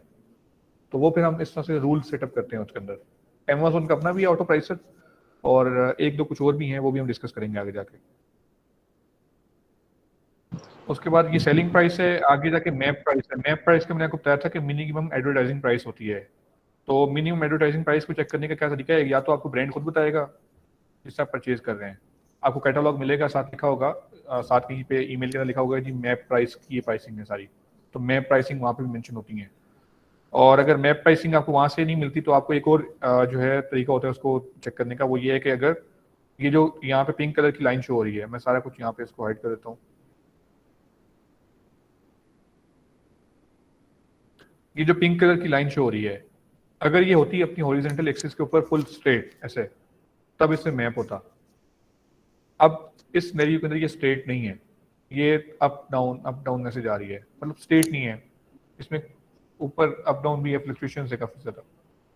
तो फिर यहाँ से मुझे एक आइडिया हो रहा है कि यहाँ पे मैप नहीं है और इस पे मैप नहीं है। मतलब ये जरूरी नहीं है कि यहाँ पे जहाँ पे मैप हो वहाँ पे मतलब बिल्कुल ही स्ट्रेट हो, लेकिन मेजोरिटी ऑफ द केसेस में स्ट्रेट होता है। कई दफा ऐसे होता है लोग मैप की वायलेशन कर रहे होते हैं, मतलब $15 लगी है अगर मैप, तो लोग 12 तक भी बेच रहे हैं। तो मैप वाले आइटम पे भी हो सकता है कि ये ना स्ट्रेट हो, लेकिन ये एक तरीका है देखने का कि अगर ये लाइन बिल्कुल स्ट्रेट है तो मैप है। और नए अकाउंट पे मैप वाले आइटम्स पे जाना थोड़ा सा रिस्की हो जाता है, क्योंकि हमारे होते हैं रिव्यूज ही नहीं होते, वहाँ बैठे लोग अच्छे रिव्यूज के साथ, अच्छे परसेंटेज रेटिंग्स के साथ, उनके साथ compete करना फिर मुश्किल हो जाता है। फिर उसके लिए मैंने आपको बताया कि आप लोग फिर कूपन्स लगाते हैं, डील्स लगाते हैं, मिक्सचर्स करके लगाते हैं, तो फिर वहाँ पे बाय बॉक्स विन होता है। वो भी हम जाके सीखेंगे, एक आधा ऐसा आइटम लगाएंगे हम जिसपे जो है इस तरह का इशू होगा, वो भी जाके सीखेंगे जी। मेरे पास है हाँ मैपल आपके पास है आइटम, तो इसी तरह से आप कर रहे होंगे। अभी स्टार्ट किया, अभी परसों तो लाइव। अच्छा, उस पर भी आपको यही तरीका मैंने आपको बताया ना, कूपन्स लगाएं। मतलब उसका सिंपल सा तरीका ये है कि जी आपने कहा कि जी उसकी प्राइस $14 है, आई थिंक $14 है, उसकी प्राइस को कर दें $18 या $17 कर दें। अब देखेंगे जी वो उसका 5% ऑफ लगाएं, कितना बनता है। तो आपकी जो प्राइस है ना वो मतलब सेंट्स में ही नीचे जानी चाहिए। ऐसा नहीं है कि $14 में 5% लगा दूं तो मैं लॉस में चला गया। प्राइस को अप कर दें, 5% कूपन लगा दें, उस प्राइस से थोड़ा सा नीचे आ जाएगा, और वो प्राइस जो है ना यहाँ पे शो नहीं करेगा, फिर लोएस्ट मैप वायलेशन शो नहीं करेगा। अब मेरे क्लाइंट जब उससे डिस्ट्रीब्यूटर सॉरी ब्रांड से बात की, उसने कहा था कि एक के ऊपर मैंने नेक्स्ट 10 डेज के लिए खत्म कर रहा हूं मैं पॉलिसी। फिर ठीक है, अगर वो खत्म है फिर आप लो करके, एक में खत्म कर रहे, दूसरे में नहीं। अच्छा दूसरे में रहेगी तो बस फिर वो उस पर आप इस तरह से कर लीजिएगा, दूसरे में ऊपर चला और यहाँ पे लो कर लीजिएगा प्राइस। अच्छा हम नेक्स्ट आगे चलते हैं। तो मैप प्राइस यहाँ पे नहीं है, मतलब मैं नो लिख देता हूँ, अगर होती तो यहाँ पे मैप प्राइस लिख देता। शिपिंग कॉस्ट को कैलकुलेट करने का अभी थोड़ा सा सिंपल सीख रहे हैं हम। तो शिपिंग कॉस्ट को कैलकुलेट करने का सिंपल ये तरीका होता है कि जो भी आपका वेट है मल्टीप्लाई बाय 0.5 यूएस, अराउंड इसी तरह से ही है, मतलब कैलकुलेशन के अंदर अगर देखें तो पाउंड के अंदर होता है। 0.5 का मतलब ये है कि अमेजोन जो है वो उसका जो पार्टनर कैरियर है वो 1 पाउंड के ऊपर 50 सेंट्स की शिपिंग चार्ज करता है। हमने अपने एक्सपीरियंस 50 सेंट से कम ही करता है, लेकिन हम 50 सेंट से उसे लिखते हैं। तो इसलिए जो भी हमारी आइटम वेट होता है उसको मल्टीप्लाई बाय 0.5 कर देते हैं, तो वो हमें बता रहा है कि 0.265 ये शिपिंग है जब डायरेक्ट अमेजोन शिप कर रहा हो। डायरेक्ट अमेजोन, अगर डायरेक्ट अमेजोन शिप नहीं कर रहा फिर आपने देखना है कि जी पहले प्रेप सेंटर तक जाने की कितनी कॉस्ट है शिपिंग, वो अलग, और ये वाली फिर अलग। लेकिन हमारे केस में ये डायरेक्ट शिप करेगा तो हम इसलिए ये डायरेक्ट लगा रहे हैं यहाँ पे। इसमें एक और चीज़ भी होती है, उस तरह से ऑलमोस्ट $1 तक चल जाएगा ये। इसमें एक और चीज़ भी है, हम भूल जाते हैं, वो है FNSQ लेबल की कॉस्ट। FNSQ लगाने की कॉस्ट, FNSQ लगाने की कॉस्ट अगर अमेजोन से लगवाएंगे तो 30 सेंट्स होते हैं। तो मैं कहता हूँ कि जी मैं तो अमेजोन से लगवाऊंगा, मैं क्यों बाहर से लगाऊं। तो हम यहाँ पे एक और कॉलम बना देते हैं। कॉलम बनाने की जरूरत नहीं है, अगर आप यहाँ पे एक कॉलम बना लेते हैं आई थिंक थोड़ा सा समझने में भी ईजी रहेगा। FNSKU किसी प्रोडक्ट में सर अगर सिर्फ FNSKU की ज़रूरत है, प्रेप की रिक्वायरमेंट्स नहीं है बाकी, तो इट्स बेटर कि हम डायरेक्ट अमेजोन ही शिप करवा दें और उनकी सर्विसेज ले लें, क्योंकि अगर हम प्रेप सेंटर भेजेंगे तो वहाँ पे तो शिपमेंट कॉस्ट हमें ज़्यादा पड़ेगी। एग्जैक्टली FNSKU जब भी लगवाना हो खाली तो फिर अमेजोन से ही लगवाना चाहिए, बजाय इसके कि हम किसी प्रेप सेंटर से लगवाएं। वो फायदा नहीं है, उसका शिपिंग कॉस्ट लगेगी। अमेजोन 30 सेंट्स का लगा के देगा, पहले मैं उसको प्रेप सेंटर भेजूं, वहाँ शिपिंग कॉस्ट लगेगी, वहाँ से टाइम अलग ज़ाया होगा। तो इवन दो के हम ये भी कर रहे होते हैं कि कई दफ़ा प्रेप की जरूरत पड़ती है ना, जैसे बबल रैप की या कुछ ऐसे आइटम जहाँ बबल रैप की जरूरत पड़ती है, वो भी हम टाइम को देखते हैं कि जी कितना टाइम सेव होगा मेरा। अगर टाइम सेव होगा तो मैं फिर अमेजोन से लगवा दिया, क्योंकि अमेजोन चार्ज करेगा बबल रैप का सीधा सीधा $1.20। बाहर जो बंदा बैठा है वो 50 सेंट चार्ज कर रहा है, सीधा सीधा आधे से भी कम। लेकिन मसला क्या है कि उसके पास शिप करने की अलग कॉस्ट है, वो कॉस्ट, लेकिन उस कॉस्ट से ज़्यादा इंपॉर्टेंट क्या है, मेरा टाइम, तो मैं सेलिंग के अंदर यूज़ कर सकता था। तो वो जो है हम उसको फिर देखते हैं कि जी कौन से ज़्यादा हमारे लिए इफेक्टिव है। तो हम आगे चलते हैं। प्रोडक्ट की कॉस्ट जो है वो आपको आपकी शीट में से मिल जाएगी, या फिर अब जब अप्रूवल आएगा ना नेक्स्ट क्लास में, अभी इन्होंने आज ये अप्लाई किया तो कल तक इनके पास अप्रूवल आ जाएगा प्रोडक्ट का, तो वो जो है प्रोडक्ट की कॉस्ट में कैटलॉग में से हम देख लेंगे।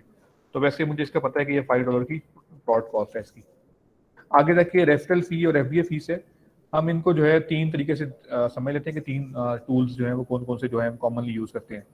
अगर बड़ा क्विक वाला आपने यूज़ करना है तो उसका सिंपल सा तरीका ये है कि आप यहाँ पे आ जाए, नीचे हीलियम का कैलकुलेटर है, रेवेन्यू कैलकुलेटर, ऊपर से भी कैलकुलेटर है, लेकिन ये रेवेन्यू कैलकुलेटर थोड़ा सा ज़्यादा ईजी है। वो यहाँ पे आके प्रोडक्ट की कॉस्ट लिखें, प्रोडक्ट की कॉस्ट प्लस जो जितनी भी टोटल कॉस्ट है, तो टोटल कॉस्ट कितनी है, प्रोडक्ट की कॉस्ट मेरी टोटल कॉस्ट है और शिपिंग कॉस्ट है प्लस FNSKU की कॉस्ट है, तो इन दोनों को ऐड अप करूं तो मेरे पास रफली बनता है 0.5 ये और 5 ये, 5.5 5.56 कर देते हैं।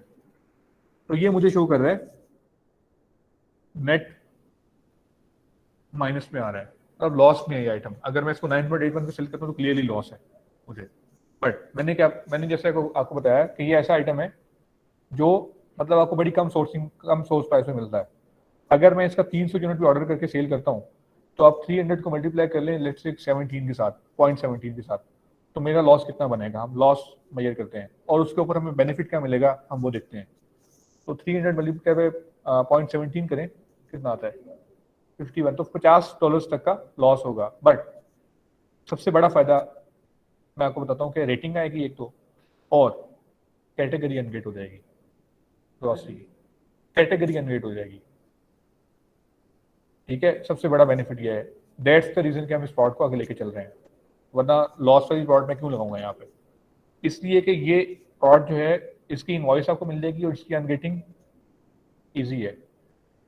आपने एक चीज आपको वैसे फ्री मिल गई, लेट से आप अब जो बंदा भी कोर्स के अंदर बैठा हुआ है उसको पता है ग्रॉसरी कैटेगरी अनगेट करवानी है, वो जाए सप्लायर के पास, लेट से जाके प्रोडक्ट्स परचेज करे 10 यूनिट्स, इनवॉइस ले, और हम अब नेक्स्ट क्लास में सारा करेंगे या उससे नेक्स्ट क्लास में, तो वो आपको बड़ा इजीली क्लियर पता चल जाएगा कि ग्रॉसरी की कैटेगरी कैसे सेकंड्स में अनगेट हो जाती है। यही हर्डल होता है ना कि ग्रॉसरी में क्यों जाए, अनगेट करवाने का मसला है या टॉपिकल में ये, वो हम डिस्कस करेंगे, कैटेगरी अनगेट हो जाएगी इससे। बहरहाल वो एक सेपरेट टॉपिक है। यहाँ पे नीचे आ जाएंगे क्वेश्चन मार्क पे आएंगे, तो क्वेश्चन मार्क पे ये बता रहा है रेफरल फी 0.78, यहाँ से उठा के भी आप लिख सकते हैं शीट के अंदर। FBA फीस यहाँ पे शो कर रहा है 3.64, ये उठा के भी लिख सकते हैं। इसके अलावा हम कहते हैं कि हम ये टूल यूज नहीं करते, हम यूज करते हैं FBA revenue calculator. FBA revenue calculator Amazon का है, बट अब ये जो है कुछ कई दफ़ा कहता है कि साइन इन करें और कई दफ़ा गैर साइन इन के भी चल जाता है। तो यहाँ पे आपने एसिन लगाना है अपना, तो एसिन हमने यहाँ से भी कॉपी किया था, ये बल्कि यहाँ लिखा हुआ है, सर्च कर लें प्रोडक्ट को, वही प्रोडक्ट आ गया आपके सामने। अब यहाँ पे जो है आपने ये वाला कॉलम, 2 कॉलम्स हैं यहाँ पे, ये वाला कॉलम उनके लिए है जो लोग FBM करते हैं, फुलफिलमेंट बाय मर्चेंट करते हैं, तो आप अपनी आइटम प्राइस लगाएं, शिपिंग लगाएं इसके अंदर, और बाकी जो है यहाँ पे नीचे आके ये जो है मंथली स्टोरेज कॉस्ट लगाएं जो भी आपकी वेयर हाउस की है, और यहाँ पे कॉस्ट ऑफ प्रोडक्ट जो है लगा दें नीचे, सॉरी यहाँ पे आके, तो आपको कैलकुलेट करके बता देगा। बट हम जो है FBA करते हैं तो हम ये वाला कॉलम यूज करेंगे, ठीक है, अमेजोन फुलफिलमेंट वाला। आइटम की प्राइस कितनी है प्राइस कौन सी आइटम की 9.81 हमने जो सिलेक्ट की 9.81। Amazon शिप करने की कॉस्ट कितनी है 0.265 प्लस 0.3 वो जो FNSKU, तो 0.56 हम यहाँ पे लगा देंगे। कॉस्ट ऑफ प्रोडक्ट मैंने बताया $5 का ही मिलेगा आपको, कैलकुलेट कर लेंगे। अब दोनों में फर्क आ गया, यहाँ पे जो लॉस निकला था वो 17 था, बट यहाँ पे 0.25 है। क्यों? रीजन ये है कि ये स्टोरेज कॉस्ट निकाल के देता है साथ आपको पर मंथ। फर्दर एक्यूरेसी क्या है कि ये 0.08 निकाल के देता है average per unit storage cost per month, कि अगर ये आइटम आप मंगाते हैं 300 यूनिट, पहले महीने 100 यूनिट सेल हो गया, 200 यूनिट पड़ा रहा बाद में, तो उन 200 यूनिट्स के ऊपर 30 डेज गुजरने के बाद ईच यूनिट के ऊपर कितनी कॉस्ट लगेगी 0.08 स्टोरेज कॉस्ट लगेगी। फर्दर मंथ गुजरते जाएंगे, फर्दर फिर कॉस्ट लगेगी, तो ये स्टोरेज कॉस्ट है। 30 डेज से ज़्यादा सामान पड़ा रहेगा तो ये स्टोरेज कॉस्ट लगेगी। तो ये ज़्यादा एक्यूरेसी की तरफ जाते हैं, तो यहाँ पे ये 2% लॉस तकरीबन दिखा रहा है जी। तो एक तो ये तरीका हो गया। उसके बाद अब हम इसको शीट को फिल भी करना स्टार्ट कर देते हैं। यहाँ पे हमसे मांगी थी उसने रेफरल फी का मैंने बताया था कि रेफरल फी वो होती है कि जो अमेजोन के ऊपर सेल करने की कमीशन जैसे जिसे हम कहते हैं। तो रेफरल फी हमेशा आपकी प्रोडक्ट की प्राइस के साथ वो होती है कि जितनी प्राइस आपकी ज़्यादा होगी उतनी रेफरल फी ज़्यादा होगी। तो रेफरल फी प्रोडक्ट की 15% होती है रफली। कुछ कैटेगरीज में ऐसे भी कुछ थोड़ा सा बहुत फर्क भी है, कुछ मार्केट प्लेस पे भी फर्क है, 15% से थोड़ा सा ऊपर नीचे भी है। ऑस्ट्रेलिया के अंदर थोड़ा सा डिफरेंस है इसके अंदर ना, मैंने देखा है वो कुछ 17% तक भी है शायद वहाँ पे। तो वो ये 15% होती है यहाँ पे यूएसए के अंदर कॉमन। ये 15% हो गया, उसको निकाल के देखने का आपका प्राइस का ये। और उसके बाद जो है ये नीचे आ गई FBA फीस जो है वो हमेशा जो है वो सेम रहती है प्रोडक्ट की, वो चेंज नहीं होती अनलेस के लिए आप उसकी पैकेजिंग चेंज कर दें या कोई मतलब बहुत ही ज़्यादा मेजर चेंज कर दें, तो FBA फीस सेम ही रहती है। रेफरल फी चेंज हो सकती है, FBA फीस सेम रहेगी। बट FBA फीस सम स्टेरियोज में चेंज हो जाती है अगर वो चेंज होती है असल में storage cost. Again FBA fees same रहती है। जैसे Q4 आ रहा है तो अब ये शो कर रहा है कि 0.08 है। अमेजोन जो है स्टोरेज कॉस्ट इंक्रीज कर दे शायद Q4 के अंदर, क्योंकि उसने ऑलरेडी कर दी है मेरे ख्याल से। अभी कुछ दिन पहले अनाउंसमेंट आई थी कि 10 से 15 दिन की जी स्टोरेज कॉस्ट इंक्रीज हो रही है। अगर वो इंक्रीज हो गई है तो फिर आपकी ये इंक्रीज कॉस्ट लगेगी। बट हमारे पास वो उसके इतने टूल्स हमारे पास इतने एक्यूरेट नहीं है कि वो जो है 3 महीने का डाटा भी शो करें कि ये 3 महीने बाद क्या होने वाला है। तो हम इसको फिर इस तरह से लेके चलेंगे। 0.08 रेफरल फी है, 0.08 रेफरल फी है। उसके बाद FBA फीस 3.64।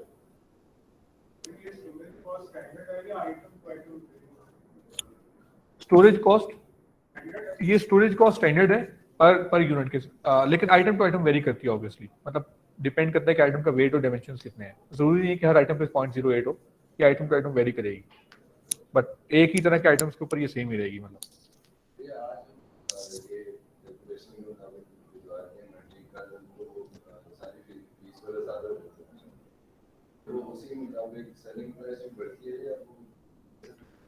वो सेलिंग प्राइस फिर देखें ना, आपके कंपेटिटर्स देखेंगे ना कि उनको अगर फील होगा कि लॉस हो रहा है तो फिर वो भी इंक्रीज करेंगे, आपको भी इंक्रीज करना पड़ेगा। या आप इंक्रीज कर देते हैं, आप वेट करते हैं कि वो इंक्रीज करे। अगर वो इंक्रीज कर ही नहीं रहा, 4-5 दिन से वहीं बैठा हुआ है, तो फिर आपको उसकी प्राइस बियर करनी पड़ेगी, लॉस बियर करना पड़ेगा। अगेन मैंने बताया कि मतलब मेरे हिसाब से लॉस नहीं है। अगर एक चीज मुझे अनग्रेड करवा के दे रही है तो मेरे लिए बिल्कुल भी लॉस नहीं है, क्योंकि अगर मैं कहीं बाहर से अनग्रेड करवाऊंगा तो ये सीधा $200-250 कोई भी चार्ज कर लेगा मेरे से। और मैं कोई वेबसाइट भी दिखाऊंगा आगे जाके जहाँ पे ये कैटेगरीज अपडेट करने का $400-400 चार्ज करते हैं लोग, $500-500 चार्ज करते हैं।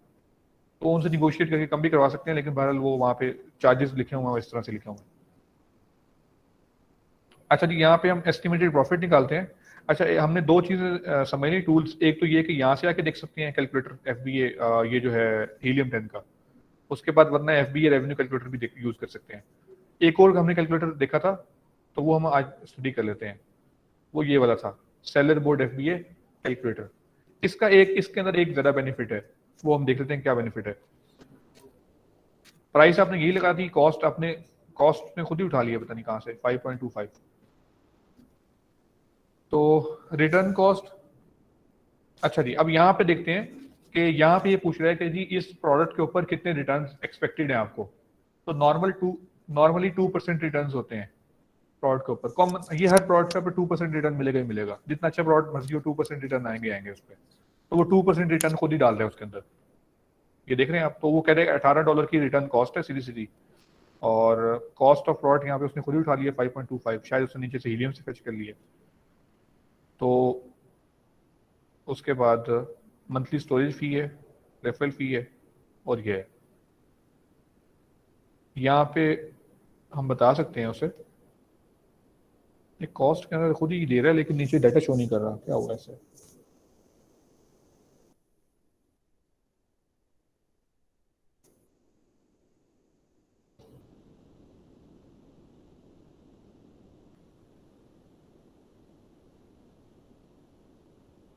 ओके ये दिखा रहे हैं ना प्रॉफिट, एस्टिमेटेड मंथली प्रॉफिट भी दिखा सकते हैं। तो पहले उसके लिए आपको ये करना पड़ेगा कि जी हम कहते हैं कि जी यहाँ पे 150 सेल में मिलेगी, तो वो इसका नेगेटिव में बता रहा है, बट क्योंकि उसकी रीजन ये है कि इतना ज़्यादा लॉस होगा तो नहीं, लेकिन वो रिटर्न की कॉस्ट रिटर्न परसेंटेज के अंदर डाल के वो बता रहा है।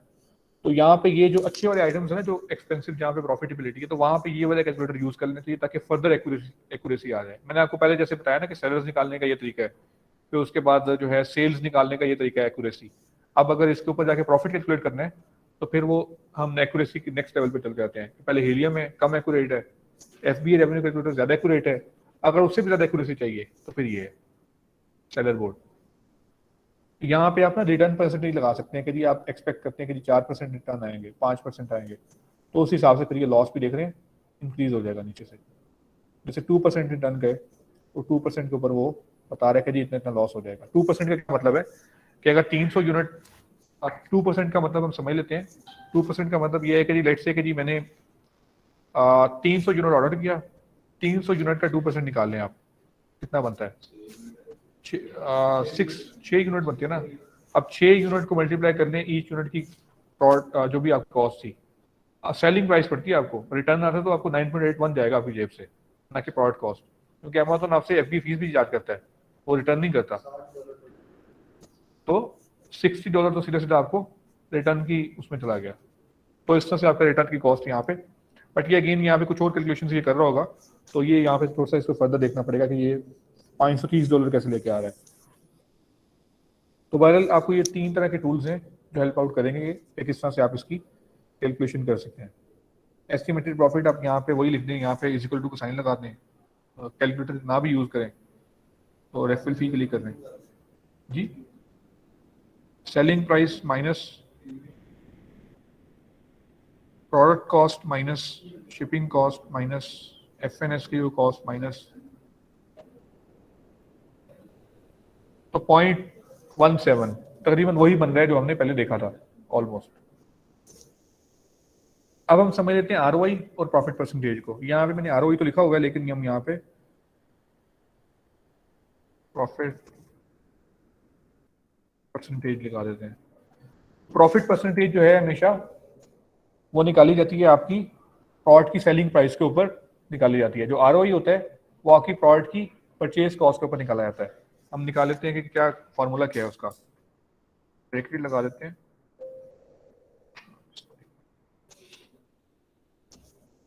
Estimated profit divided by product की सेलिंग प्राइस। ये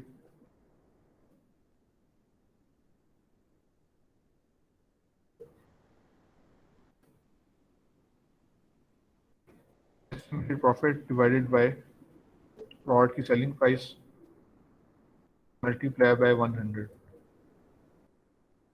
तो मुझे कह रहे हैं कि जी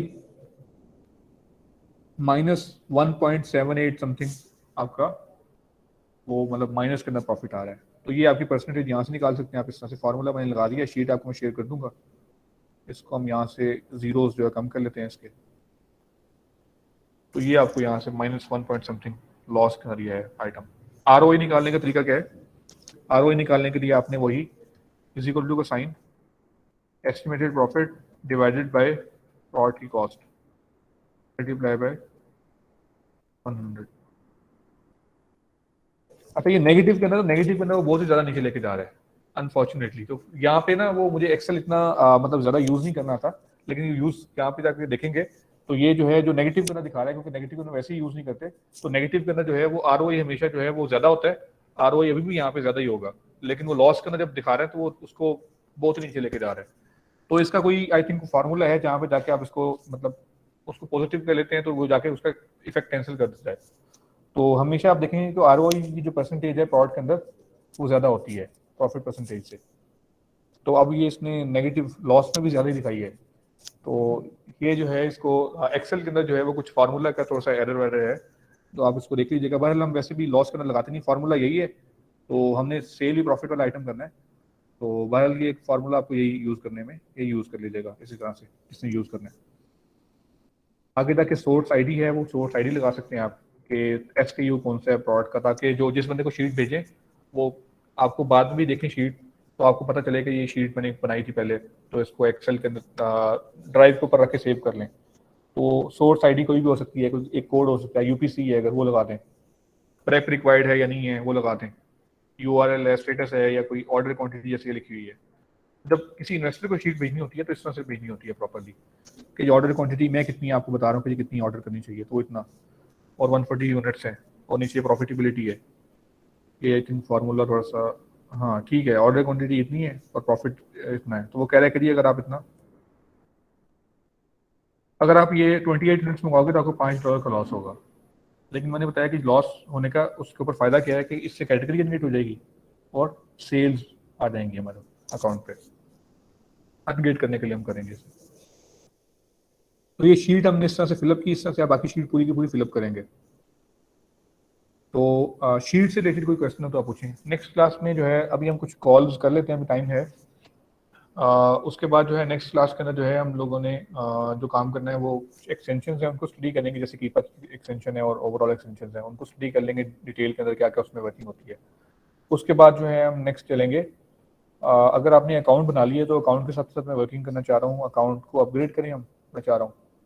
या अगर आप कहते हैं कि आपका अकाउंट ही यहाँ बैठ कर बनाए थे, तो उसमें फिर ये है कि आपको डॉक्यूमेंट्स अरेंज करने पड़ेंगे। डॉक्यूमेंट्स ये हैं कि जी आपके पास जो आपका एड्रेस आप यूज़ करोगे उस एड्रेस के ऊपर आपका यूटिलिटी बिल होना चाहिए, उसी एड्रेस के ऊपर आपका बिलिंग स्टेटमेंट होना चाहिए, बैंक स्टेटमेंट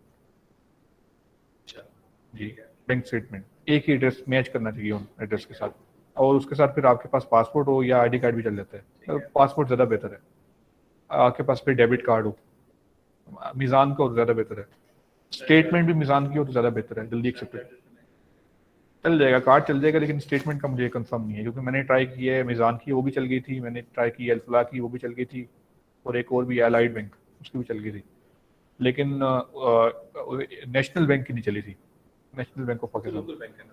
हाँ वो जो भी है मतलब जी, HBL की भी शायद चल जाए, मुझे कंफर्म नहीं है, क्योंकि मैंने ट्राई नहीं किया, मतलब बस मैंने मीज़ान का ट्राई किया है, अल्फला और अलाइड चल गए थे। मीज़ान का कार्ड भी एक्सेप्टेबल हो जाता है एवरीवेयर ना, मतलब जहाँ भी पेमेंट्स करते हैं ना ऑनलाइन, वहाँ चल जाता है कार्ड, उसकी ऑनलाइन ट्रांजेक्शन ओपन होती हैं ऑलरेडी, वरना आपको कॉल करी तो करवानी पड़ती है ओपन। मीज़ान ज़्यादा बेहतर है ओवरऑल भी। तो ये डॉक्यूमेंट्स कर लें, तो नेक्स्ट क्लास में हम अकाउंट बना लेंगे। पहले हम स्टडी कर लेंगे सारा का सारा एक्सटेंशंस को, आधा पौना घंटा उस पर लगा देंगे, बाकी फिर अकाउंट बना लेंगे आपका। डॉक्यूमेंट्स आप अरेंज कर लें, तब तक डॉक्यूमेंट अरेंज कर लेंगे, तब तक फिर हम अकाउंट को अपग्रेड भी करेंगे यहीं बैठ के, ताकि वो भी पता चल जाए कैसे अपग्रेड किया जाता है। ट्रांसफर वाइज का अकाउंट भी यहीं बैठ के बना लेंगे। अगर आप कहेंगे मरकरी का अकाउंट भी यहीं पे अप्लाई कर लेंगे, तो वो सारा कुछ कवर अप हो जाए, ताकि जो बंदा करे वो खुद ही सीख जाए यहाँ पे बैठ के ना। ट्रांसफर वाइज भी बना लेंगे, यहाँ मरकरी भी बना लेंगे यहाँ पे। कंपनी का मैंने कहा, लेकिन कंपनी के अंदर कॉन्फिडेंशियल कुछ इश्यूज हैं कि वो ना जो बंदा भी देगा तो वो उसको फिर इशू है, तो वो स्क्रीन पे रिकॉर्ड हो रहा है, पता नहीं वो, इसलिए वो थोड़ा सा इशू आ रहा है, तो वो उसमें से थोड़ा सा फिर मैंने खुद ही आगे प्रोसीड नहीं किया। बट ट्रांसफर वाइज का अकाउंट फिर जिसकी भी डिटेल बनेगा वो शो हो जाएगा यहाँ पे, वो बना लेंगे। मरकरी का अगर कहेंगे मरकरी का भी अप्लाई कर लेंगे। सर अभी डेबिट कार्ड हो गया, उसके बाद फिर स्टेटमेंट होगी, बैंक स्टेटमेंट आपकी जो एड्रेस आप यूज करोगे वो मैच करना चाहिए उसका, एड्रेस जो मैच होना चाहिए किसके साथ होना चाहिए? जो आपका लीगल एड्रेस होगा, आपके घर का एड्रेस है, जो भी एड्रेस है, जो एड्रेस आपके यूटिलिटी बिल के ऊपर है, ठीक है, वही एड्रेस आपके बैंक स्टेटमेंट पे होना चाहिए। ठीक है। वो जरूरी तो नहीं है कि वो यूटिलिटी बिल के ऊपर मेरा नाम हो, नहीं, नाम भी आपका होना चाहिए। यूटिलिटी बिल के ऊपर भी? हाँ जी, हाँ नहीं मतलब उसमें मतलब ऐसे है कि लोग फोटोशॉप कर लेते हैं, फोटोशॉप कर लेते हैं। मतलब जैसे बैंक स्टेटमेंट मिलेगी ना मिजान की, उस पर एड्रेस ही नहीं होता, वो खाली तो वो लोग फोटोशॉप करके एड्रेस उस पर डाल देते हैं। बैंक का मैंने क्वेश्चन चेंज करवाया है, अब वो भी वैसे मैंने कह दिया था नेट लगवा दे तो उसकी वजह से, लेकिन वो 1 महीने बाद आना उसको, और मैंने कल में बाद आने के लिए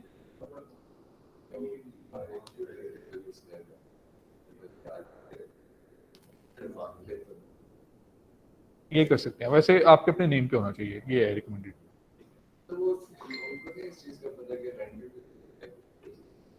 हो सकता है पर नेम पे तो हो ना अपने, ये कहते हैं वो। हाँ नहीं मतलब हमारे तो कॉमन फैमिली में से नहीं होता क्या, मतलब फादर है उनके नेम पे है या मतलब कोई भी है उनके नेम पे होता है, तो लेकिन वो अमेज़न को कैसे समझाया जाए कि जी ये फादर के नेम पे है, ये इशू है। उधर का नहीं मुझे पता कि उधर क्या सिनेरियोस है, वहाँ पे फैमिली स्ट्रक्चर इस तरह का है ही नहीं जैसे हमारे यहाँ पे है। तो ये डेबिट कार्ड हो गया, स्टेटमेंट होगी, बिल हो गया, यूटिलिटी बिल, एड्रेस सेम हो गया, एड्रेस सेम, पासपोर्ट साथ, ठीक है। That's it. बस ये चीज़ें ले आए। एड्रेस आपको याद होगा वैसे ही, और बाकी नेम को वो आपके पास है ऑलरेडी। ये चीज़ें ले आएंगे तो हम इसको कर लेंगे वर्किंग, और उसके बाद जो है ना ये जब बन जाएगा अप्रूव हो जाएगा, I think with in same at the same spot हो जाता है। कई दफ़ा टाइम भी ले लेता है, कुछ मनी अकाउंट्स में सेम स्पॉट पे अप्रूव हो जाते हैं। और डेबिट कार्ड में आपके पास $39 होने चाहिए, वो होने चाहिए। फिर हम जो है इसको बना के उसको अपग्रेड कर देंगे कुछ दिन के बाद। तो नेक्स्ट क्लास में हम कुछ ना कुछ अकाउंट भी बना लेंगे, साथ कुछ ट्रांसफर वाइज का आपका अकाउंट भी अप्लाई कर देंगे लाइव यहाँ पे। और फिर मरकरी का भी मैं आपको गाइड कर दूंगा, क्योंकि मरकरी की भी जरूरत पड़ती है आपको।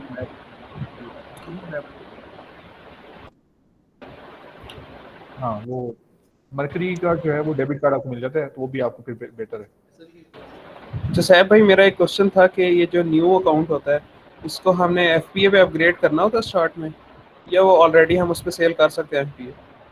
अच्छा एक सेकंड, मीट पे जिससे क्वेश्चन पूछे मैं क्वेश्चन बाद में लेता हूँ। अच्छा ट्रांसफर वाइज का जो अकाउंट है वो आप पेमेंट्स के लिए भी कर सकते हैं, और प्रेफरेबल ये होता है कि जैसे मेरे अकाउंट्स हैं वो मेरे मरकरी के अकाउंट के साथ अटैच हैं। मरकरी का डेबिट कार्ड मिल जाता है, जब अमेज़न को पेमेंट करनी है ना तो फिर सॉरी किसी सप्लायर को, तो वो फिर मरकरी के कार्ड से करनी होती है। ट्रांसफर वाइज का कार्ड नहीं मिलेगा आपको, ट्रांसफर वाइज से एसीएच ट्रांसफर हो जाता है, ट्रांसफर वाइज से वायर ट्रांसफर हो जाता है, वो ज़्यादा बेहतर है ट्रांसफर वाइज, क्योंकि मरकरी से वायर ट्रांसफर नहीं होता, वो रिजेक्ट हो जाता है। मतलब मरकरी से मैं चाइना पैसे भी होना चाहूँ ऑप्शन है, बट वो पहुँचते नहीं है, रिजेक्ट हो जाते हैं। $20 की फीस भी कट जाती है और पहुँचते नहीं है। ट्रांसफर वाइज ज़्यादा बेहतर है उस सिलसिले में, पाकिस्तान में मोबाइल के ट्रांसफर से पाकिस्तान ट्रांसफर वाइज से मरकरी नहीं आ सकते। अब उसमें भी कुछ लोगों को इशू आ रहा है कि जो लोग बिल्कुल यहाँ से बिजनेस स्टार्ट कर रहे हैं उनको जी पैसे वहाँ कैसे भिजवाए जाएं। तो अब उसका तो मुझे एक ही सिनेरियो नजर आया कि किसी से बाय कर लें यूएसडी, कोई सेल कर रहा है या किसी ने कुछ ट्रांजैक्शन करनी है जानने वाले से, उससे ले लें। और कोई ऑप्शन नहीं है इस तरह का कि जी यूएसडी कैसे लेके जाया जाए। अक्सर लोग आपके सामने ग्रुप में क्वेश्चन पूछे होते हैं कि जी यूएसडी मुझे चाहिए या किस तरह से, तो वो इसीलिए फिर मांग रहे होते हैं क्योंकि वो यहाँ से पाकिस्तान से पैसे जा नहीं सकते वहाँ पे। अब वेस्टर्न यूनियन के थ्रू जाएँ या कार्ड के थ्रू जाएँ, वो पैसे फीस ज़्यादा लग जाती है। प्योनियर का कार्ड यूज से, प्योनियर ना मतलब फी का बड़ा उसका अजीब है कि मतलब फीस ज़्यादा कटती है उसके अंदर, फीस ज़्यादा है उसकी, चार्जेस ज़्यादा है। ट्रांसफर वाइज सबसे बेहतर है, तो मुझे अभी तक लगा है ट्रांसफर वाइज सबसे बेहतर है। उसके बाद मरकरी है डेबिट कार्ड्स वगैरह के लिए, पेमेंट्स के लिए। और एक और बैंक भी है, वो है फिनटेक, FI बैंक।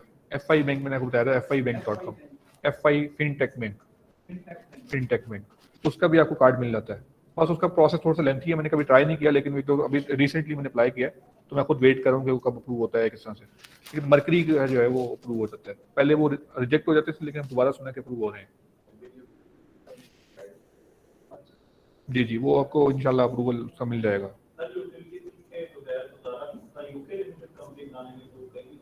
नहीं लिमिटेड कंपनी में नहीं चाहिए होता, ये LLC में नहीं चाहिए होता, ये अमेज़न का इंडिविजुअल अकाउंट बनाने के लिए चाहिए होता है। हाँ नहीं प्रोफेशनल के लिए नहीं चाहिए होता, जिसने अपना अकाउंट बनाना है डायरेक्ट बिजनेस डिटेल्स के ऊपर, उसको नहीं। लेकिन मसला पता क्या है, अगर आप डायरेक्ट बिजनेस डिटेल्स भी बनाएंगे ना तो अमेज़न अगर आपसे उस एड्रेस का यूटिलिटी बिल मांग ले वर्चुअल का, तब आप फंस जाओगे। तो वेरिफिकेशन ज़्यादा टफ होती है उसके अंदर। तो हम इसलिए कहते हैं कि जी पहले इंडिविजुअल पे बना लो अकाउंट, एड्रेस दे दो उनको अपना इंडिविजुअल वाला, अप्रूव हो जाएगा, बाद में उसको बिजनेस पे अपग्रेड कीजिएगा। तब वो नहीं मांगते, तब वो मांगते हैं तब वो आपको ना उस एड्रेस जो आपने एड्रेस लिया होता है उस पर 6 डिजिट कोड भेजते हैं, उस एड्रेस को वेरीफाई करने के लिए। वो 68 कोड एड्रेस पे आता है, उसको वो कोड पे आपने डालना होता है, फिर आपका अकाउंट एक्टिवेट हो जाता है वापस।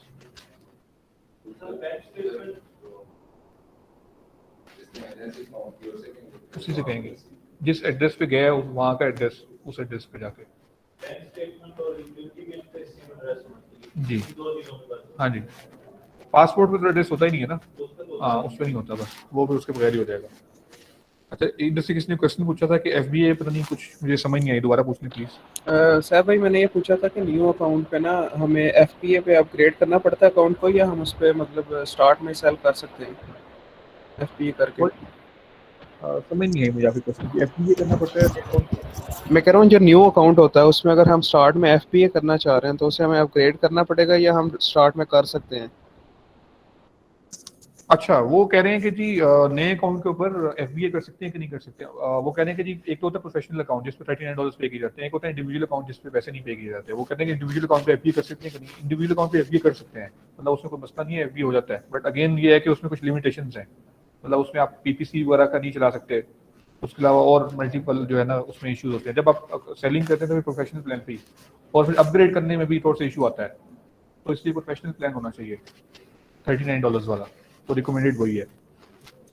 अच्छा, इसके अलावा साहब भाई मेरा एक क्वेश्चन था कि यूके में ना चाइल्ड एक्सेस लेने में मुझे थोड़ा इशू आ रहा है कि वो मैंने अपना ना पासपोर्ट और जो यूटिलिटी बिल दिए थे क्लाइंट को, तो उसमें इशू ये आया कि यूटिलिटी बिल जो था वो मेरे फादर के नाम पे था, तो फिर वो अमेज़ॉन ने वहाँ पे रिजेक्ट कर दिया था। उसके बाद फिर मैंने फादर की डिटेल्स दी तो उनका जो था ना पासपोर्ट नहीं बना हुआ था, तो वहाँ पे फिर ये इशू आ रहा था कि CNIC पे नहीं वो मतलब दे रहे थे, तो वहाँ पे भी रिजेक्ट हो गया फिर। ये क्वेश्चन पूछने के लिए मैंने Amazon UK के अंदर जो है चाइल्ड एक्सेस लिया है, तो वहाँ पे आपको पता है वेरिफिकेशन मांगता है ज़रा, USA के अंदर नहीं मांगता, UK वाले अकाउंट से मांगता है वो। तो वो कह रहे हैं कि जी पहले मैंने दिया अपना डिटेल अपनी दी, लेकिन यूटिलिटी बिल दिया फादर के नाम पे था, वो रिजेक्ट हो गया। अब फादर के नाम पे डिटेल्स दी हैं तो वो उनका पासपोर्ट है ही नहीं, तो अब वो क्लैश आ रहा है कि क्या किया जाए। तो उसका सिंपल तरीका ये था कि आप जो है, जैसे इन्होंने बताया कि आप फोटोशॉप कर लेते हैं अपना यूटिलिटी बिल, नेम चेंज कर लेते हैं उसका, ये तरीका था उसका। और उसके अलावा एक और चीज़ जो है ना वो पासपोर्ट पे मतलब अमेज़न जो है ना मांग रहा है कि आपके सिग्नेचर होने चाहिए, लेकिन पासपोर्ट पे तो साइन होते ही नहीं है, तो उसका क्या हल है? पासपोर्ट पे सिग्नेचर वो क्या इसलिए कहते हैं कि पासपोर्ट का एक पेज होता है जिस पे आपकी डिटेल्स होती हैं, दूसरे पेज पे सिग्नेचर का ऑप्शन होता है, तो वो दूसरे पेज पे आप सिग्नेचर करें, वो ये कह रहे हैं। तो वो एक पेज इधर होता है, एक इस साइड पे होता है, फ्रंट साइड पे। तो वो जो उधर वाला पेज है उस पे स्टैंप लगा दें अपना, वो जो है प्रिंट लगा दें, फिंगरप्रिंट, और उसके बाद जो है साइन कर दें उसके साथ, तो एक्सेप्ट कर लेंगे। ठीक है, मतलब स्टैंप लगाना ज़रूरी है, स्टैंप और फिंगरप्रिंट, या डायरेक्ट सिर्फ साइन भी कर सकते हैं हम लोग वहाँ? साइन और मतलब अपना जो थंब जो है वो लगा दें उसके ऊपर। चलें ठीक हो गया, बहुत शुक्रिया साहब। ओके जी, और कोई क्वेश्चन हो तो कॉल करें, फिर आई थिंक कॉल आप ही स्टार्ट कर दें, फिर मैं आपको बता देता हूँ। ठीक है, जो लोग मीट पे हैं वो मीट पे, अगर कोई बंदा कॉल करना चाहे तो वो बताए। तो कोई कॉल करना चाहेगा मीट पे, जो लोग बैठे हैं, मतलब कुछ यहाँ पे इंक्लूड होना चाहिए, कोई कॉल करने लगे हैं हम लोग। जी, मैं वैसे माइक तो ऑन ही है, बट लोग यहाँ पे कॉल कर रहे होंगे तो आपको वॉइस वगैरह शायद क्लियर ना आए, तो आप लोग जी कोई करना चाहेगा यहाँ से कॉल?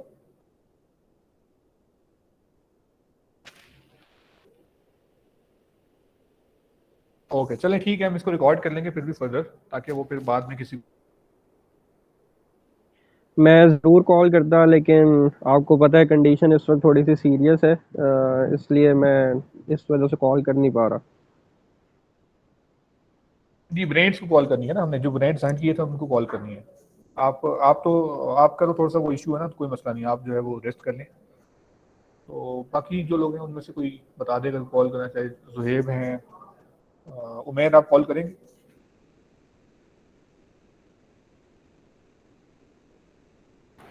सर मैंने कभी की नहीं है किसी से बात इस तरह, तो कोई एक्सपीरियंस हो कोई पहले से देख लें एक दफ़ा तो फिर कर लेंगे। चलें एक काम कर लेते हैं, आप जो है ना अभी ये कॉल करेंगे, हम उसको रिकॉर्ड कर लेते हैं, तो वो रिकॉर्ड कर लेते हैं, या तो उसका वॉइस रिकॉर्ड ऑन कर ले जो बंदा भी कॉल करे, ताकि उसको फिर ग्रुप में शेयर कर दें कॉल को ना, ताकि वो बाद में भी यूटिलाइज हो सके। हम उसको ड्राइव पे भी डाल देंगे ताकि बाद में भी वो मतलब यूज़फुल रहे। ठीक है, इस तरह से कर लेते हैं। मतलब अगेन वही बात है कि कॉल आप करेंगे ना, कॉल से ही आपको लर्निंग होगी ज़्यादा, मतलब सीख लें, फ़ायदा इसमें आपका ही है। कॉल्स वगैरह करें और वो ज़्यादा जितनी आप इफेक्टिव कॉल करेंगे ना तो उसमें आपको फ़ायदा होगा। ठीक है, मतलब क्या होगा ना, ज़्यादा से ज़्यादा अगर बंदा आगे से नहीं सही बात होगी कॉल कट कर देगा, यही होगा, रिजेक्शन ही हो जाएगी ना ज़्यादा से ज़्यादा, क्या होगा, कुछ भी नहीं होगा। तो बाकी कॉन्फिडेंस बिल्ड होगा इसी तरह से। आप अकेले बैठ के मतलब इंसान फिर घबरा जाता है, सबके सामने करेगा ज़्यादा कॉन्फिडेंस बिल्ड होता है, फिर इजीली बात करता है इंसान। तो इसलिए हमने कहा यहाँ पे कॉल कर ही लें, क्योंकि हमारे कोर्स आउटलाइन में बड़ा करके लिखा हुआ था कि जी लाइव कॉल जो है ना, स्काइप कॉल जो भी है वो हमें करनी है। तो मैंने कहा चलें वो ऐसे भी करनी है तो हम वो फॉलो भी कर लें उसे।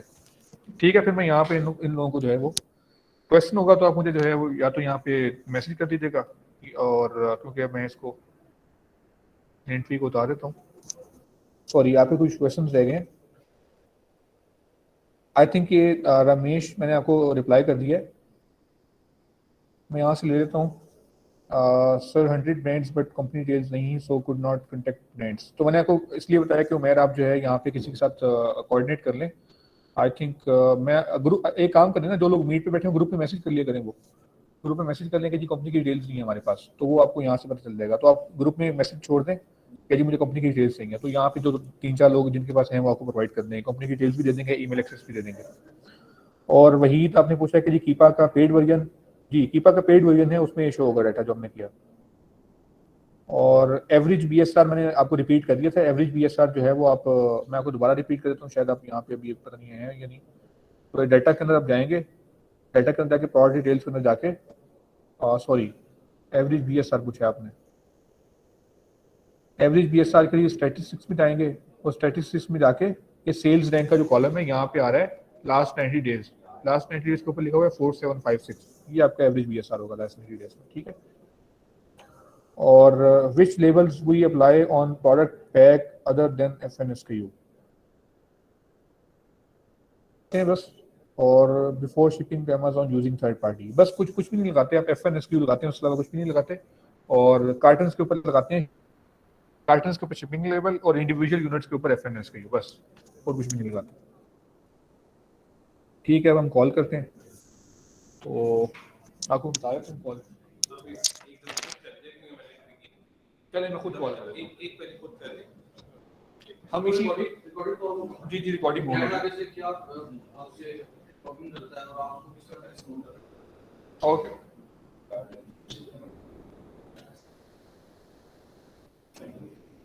हमने जो नेम आइटम के ऊपर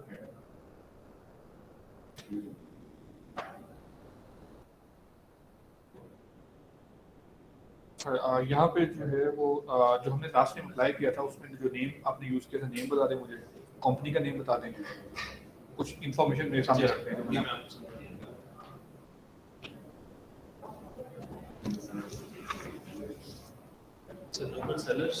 एक काम करते हैं कि ये जो मीटिंग है उसको लेना सेव कर लेते हैं, एक के अंदर ही फिर वो मैं एक दफ़ा रिकॉर्डिंग स्टॉप करके दोबारा फिर स्टार्ट कर लेता हूँ।